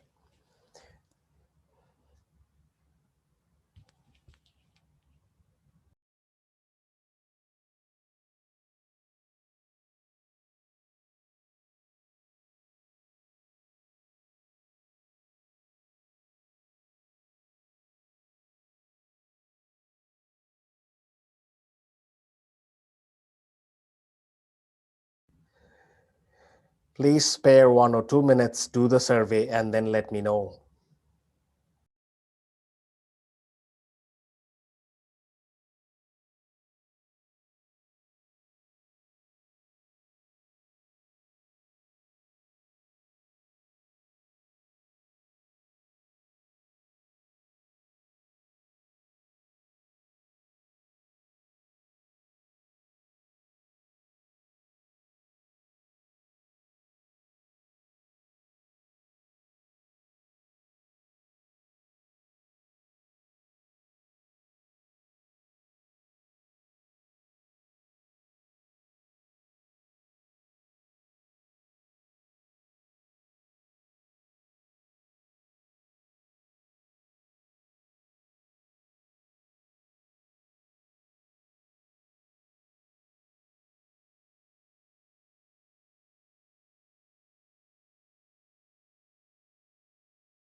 prefix. Good job, everyone. Thank you for taking the survey, those who have finished the survey. Like I was saying, I really enjoy watching the Discord. On jump host 6, I can see Mohibul Hassan trying to talk to router 15. Then I can see on jump host 5, Anik and Arif talking to each other. Lemon is working on 2 routers, router 15 and router 16. Good job, Lemon. Take your time.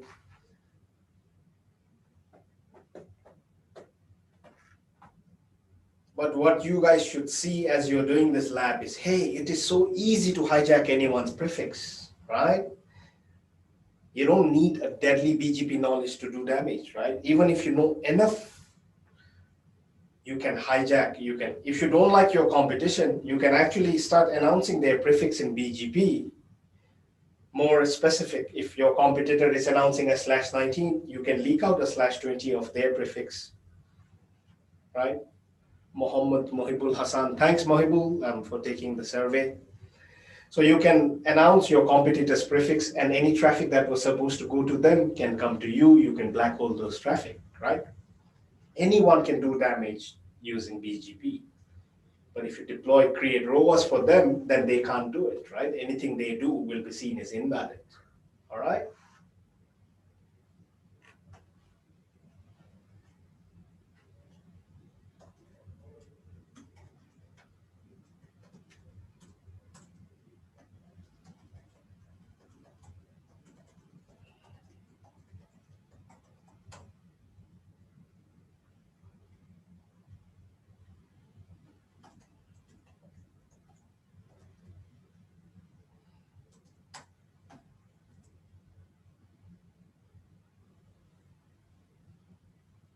Any questions? No questions about the lab? Please feel free to ask any questions you have about the lab, okay?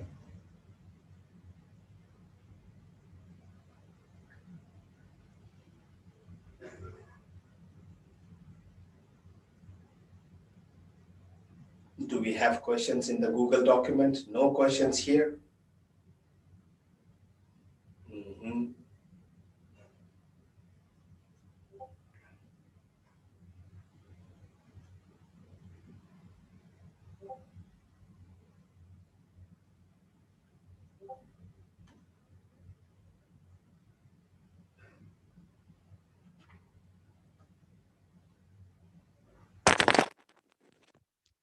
Oh yeah, Arif, sorry about that. Can you hear me better now?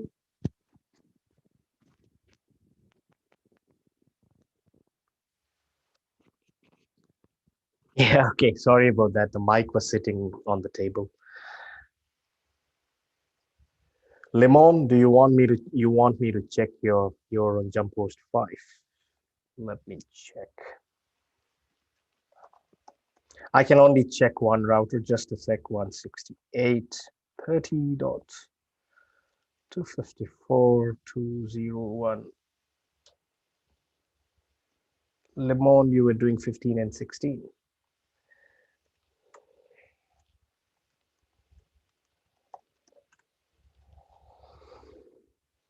Okay, Lemon, what I'll do is show BGP. Lemon, your BGP session is not existing. Lemon, please configure the BGP. I think your point-to-point is okay. 30.254.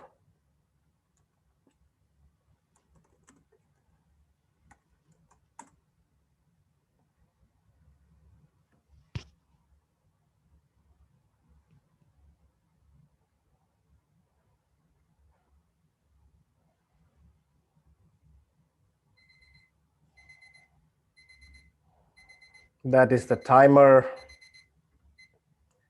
30 minutes is up, but it's okay. Let's continue. Lemon, are you okay? Please start configuring your 30.15 is your own IP. Yo, Lemon, what you doing, man?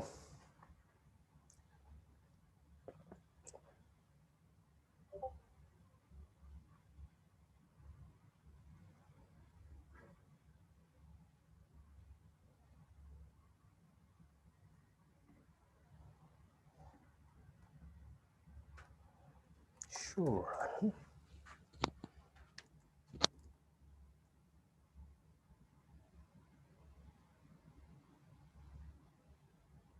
Mhm.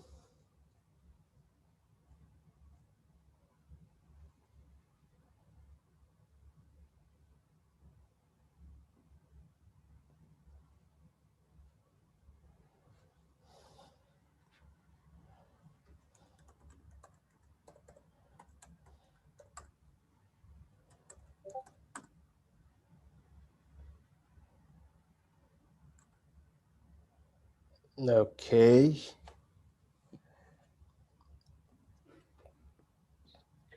Hey, Tashi, Fokul here. Can you hear me? Just want to jump in. Oh, hi, Papu. Yeah. Hey, how are you? Hey, Yeah, everyone. good. Sir. Just want to, yeah, thanks, Tashi. I know it's very late in your place. It's already close to 5 p.m. if I'm not wrong. Yeah, 5:45 Yeah, ish. yeah, Yeah. yeah. Just a quick administration here. Yep. No worries. We supposed to finish it at 1:30 BD Yep. time. Is already 1:45-ish. We have this Zoom session till 2. So you have Okay. another 15 minutes. I'm not sure whether we should extend it, but I don't want to keep you long in office, Yeah. especially when it's late. Yep. So feel Yep. free, ping me. I know people are enjoying. I don't want to cut it short, but it's up to Okay. you Cool. how to run Cool, the show. Papu. Please ping me. So Cool. what we could do is, Papu, we could definitely shut down the Zoom. I can keep the Discords open. I can keep the lab open. People can still communicate with me on Discord for the lab. Mm-hmm. But we can definitely go ahead and shut down the Zoom, I feel. No, it's up to you. Like as I said, okay. like you're the Cool. how you run the show. So if you want, I can extend it for a little bit long. But Okay, is feel free how you wanna run the show. cool. Yeah. Let me ask the room once. See So how we're folks, doing it. I think some of you have already finished doing it. I can already see people hijacking stuffs. Is it okay if we let the Zoom expire with the timer based on what Papubai was explaining earlier? It's for a fixed time. We let it go, but you can continue doing the lab. I'm happy to keep communicating with you on Discord. I can even go home and I can continue communicating with you on Discord. Is that okay with everyone? People who are doing the lab? I can see okay. So yeah, I think okay, let's go that way then. So Papubai? Yeah, Tashi. Yeah, I think let us go until Zoom expires. Once it expires, I think if those folks who want to finish their labs, they can continue doing it, and me and Warren can keep helping them on Discord. No problems. Yeah. Yeah, thank you. So on behalf of bdNOG, so I'll extend our thanks to Epinik definitely back again, especially to you and Dave to do it. I haven't expect so many people to join the tutorial, honestly, and do it. Quite interesting to see that. I think people are back in action, getting used to it, doing the stuff online into Zoom and more on. So I'll let you go on and thanks again. So maybe we'll catch up again later. And thanks to all the audience and the participants. Back to you, Tashi. Thanks. Cool, Papubai. Thanks a lot. Thanks, Warren. Yep.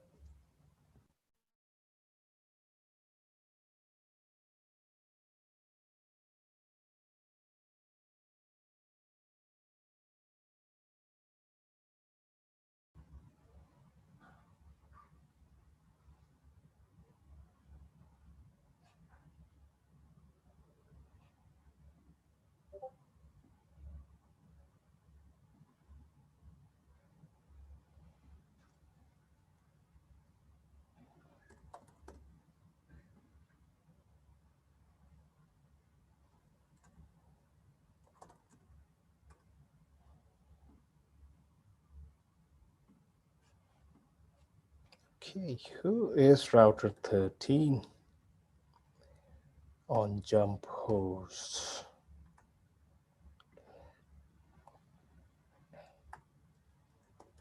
On jump host 6. Okay, just a sec.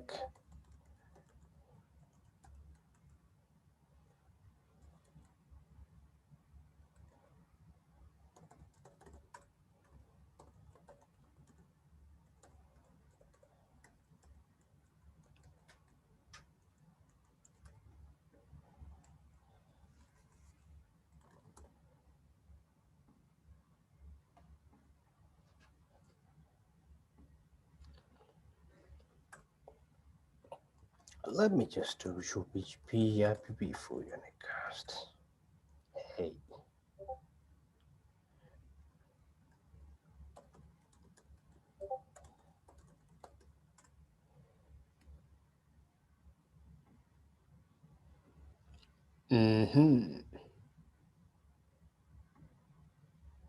So mine Uddin Kamal, you wanted me to check router 13. I can see that the BGP session is hanging in a idle state, right? So your BGP session isn't up. I'm on router 13.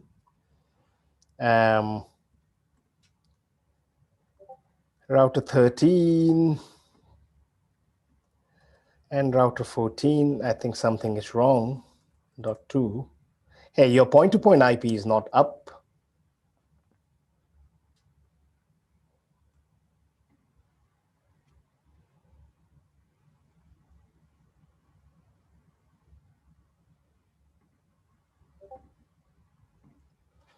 Please check your point-to-point link with router 14.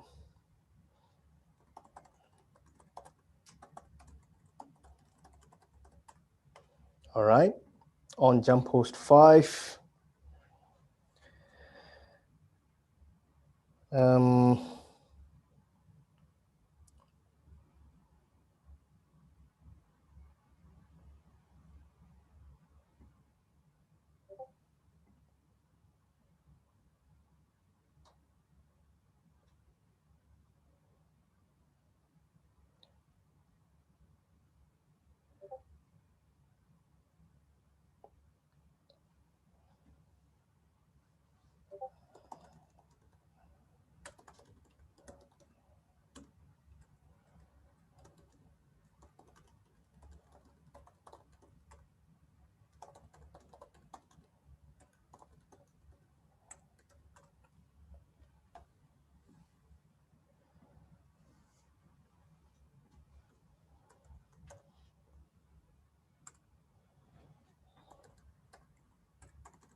There you go.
Zubair bhai. Hey, Tashibai, no problem at all. We're here to be with the community and you guys. So thank you very much for your efforts and all. So I think Zubair bhai, I think the Zoom, I think could be shut down if you want. Let it run up to the max allocated time. Allocated time. Out, cool. Yeah, cool. automatically. Yeah. Sure, Zubair bhai. Then I'll move to my desk. Yeah, sure. Yeah. Okay, Tashibai. Thanks. Yeah.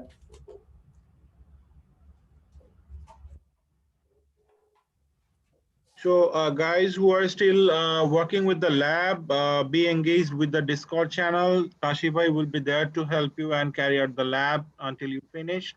And hope to see you all tomorrow. And I hope you guys already have completed the survey. If not, please complete the survey before you go. Thank you very much. See you tomorrow morning.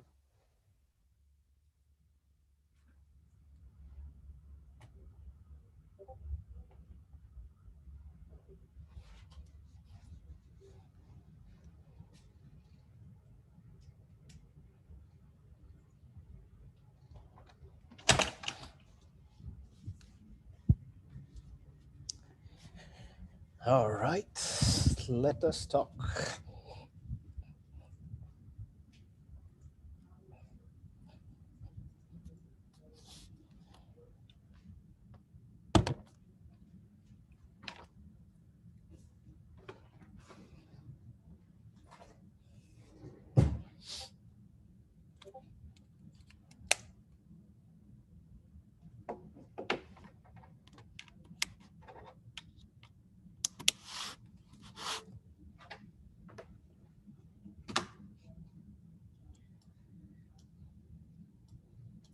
Okay.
All right, everyone. Can you hear me? Before the Zoom gets closed, let us analyze someone's router. Let me take Anik's router. Anik, you are router 14, right? On jump host 5. Cool.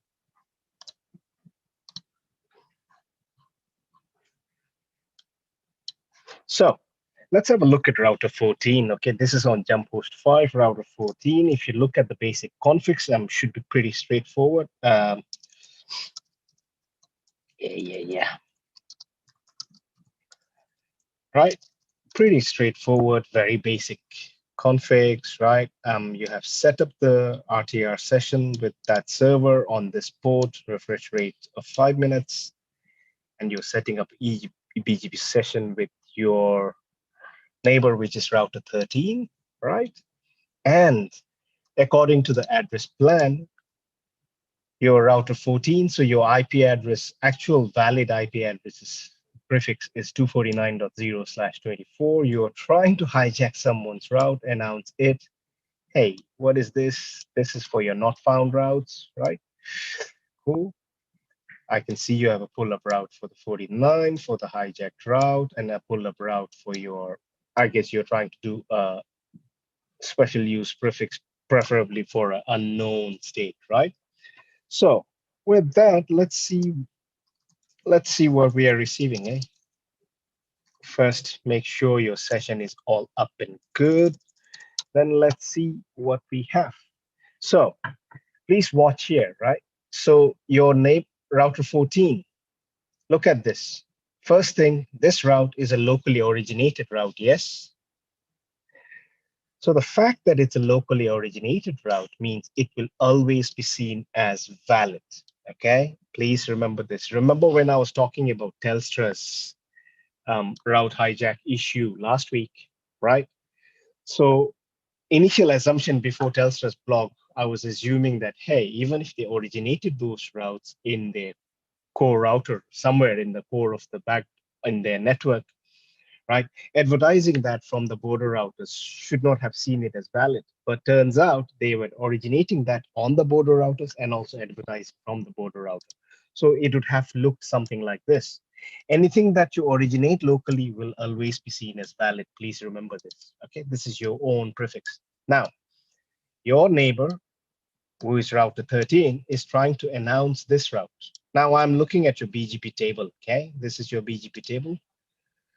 Your neighbor is trying to announce router 15's prefix to you, right? But if you look at the ROA, since now let's look at show BGP IPv4 unicast RPKI table.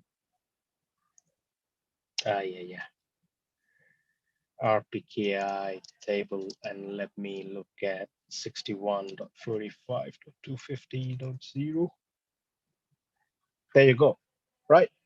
So if you look at this invalid route that your neighbor router 14 announced to you, and if you look at in the ROA cache that's sitting in your router's memory, what do you see? It says, hey, this prefix 61.45.250.0/24 with a max length of 24 should have origin AS of 135535, right? The ROA is this. But if you look at BGP, your neighbor is announcing it from which AS? Your neighbor is announcing it from AS 135533, right? So it says the prefix matches, the prefix length matches, but hey, hold on, the ROA says the AS should be this, but I'm receiving the route origin according to the BGP update I received is this, so it is invalid. That's why it is saying invalid because of origin AS mismatch. All right, okay with that, everyone? Are you comfortable with that explanation? Because it is one thing for you to configure because we give you a lab handout, but you need to understand, right, what is happening, how are things getting tagged there, okay? So that was us analyzing this. Now, let us look at this one. Again, your neighbor is trying to hijack router 20's prefix is 13. 5540's prefix, right? So let's again have a look at this route, okay? Let's look at the ROA table. So the ROA cache that your router has that it learned from your validator is, hey, 61.45.255.0 prefix max length of 24 should have origin AS of 135540, but you are learning, but the BGP update you receive says the origin AS is 135533. Again, invalid, right? Does that make sense, everyone? Ki dada log bujhe ache? Yes, no? Am I speaking blindly here? I'm sure they're getting a clue about it, Tashibai, because Okay. they're very much straightforward, actually. Yes. Cool. So that's the invalid part done. Okay. Now look at your not found part. Okay. Your neighbor is also announcing this thing, right? 2030.113, right? The neighbor is announcing this, but your router has tagged it as not found or unknown. Why? Remember what we discussed earlier, right? What we said was when somebody sends me a BGP update, when somebody announces a route to me in an update message, I receive that update message. I open that update message. I see a route announcement, and then I go look up my ROA cache. If I find an entry, I can either tag it as valid or invalid. But if I don't find a ROA entry, I don't know how to tag it. So I'll say I don't know, or unknown, or not found, right? So if you actually look at that, 203.0.113.0.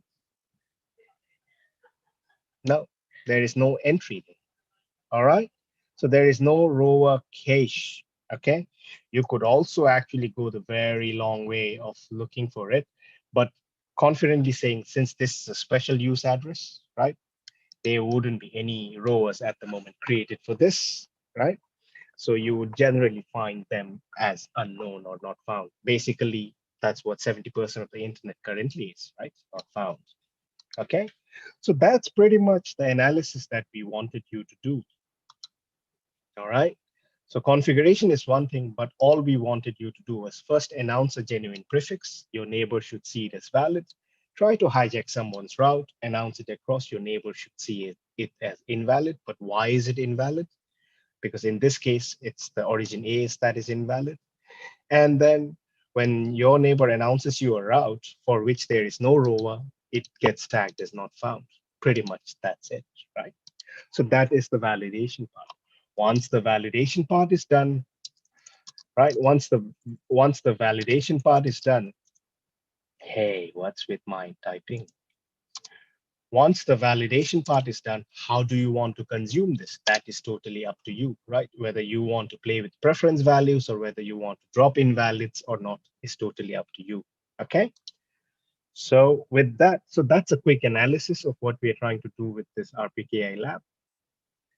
We can continue our discussion in Discord now. Thank you, Anik, for your router.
All right, everyone. I am signing out from Zoom. Okay, but I'll be available on Discord. Thanks once again, everyone. Papu bhai, Zubair bhai, Anirban. Yeah, thank you, Tashibai, for your effort. And guys, thank you very much for joining today's sessions. I hope to see you all tomorrow morning. Take care. Yep.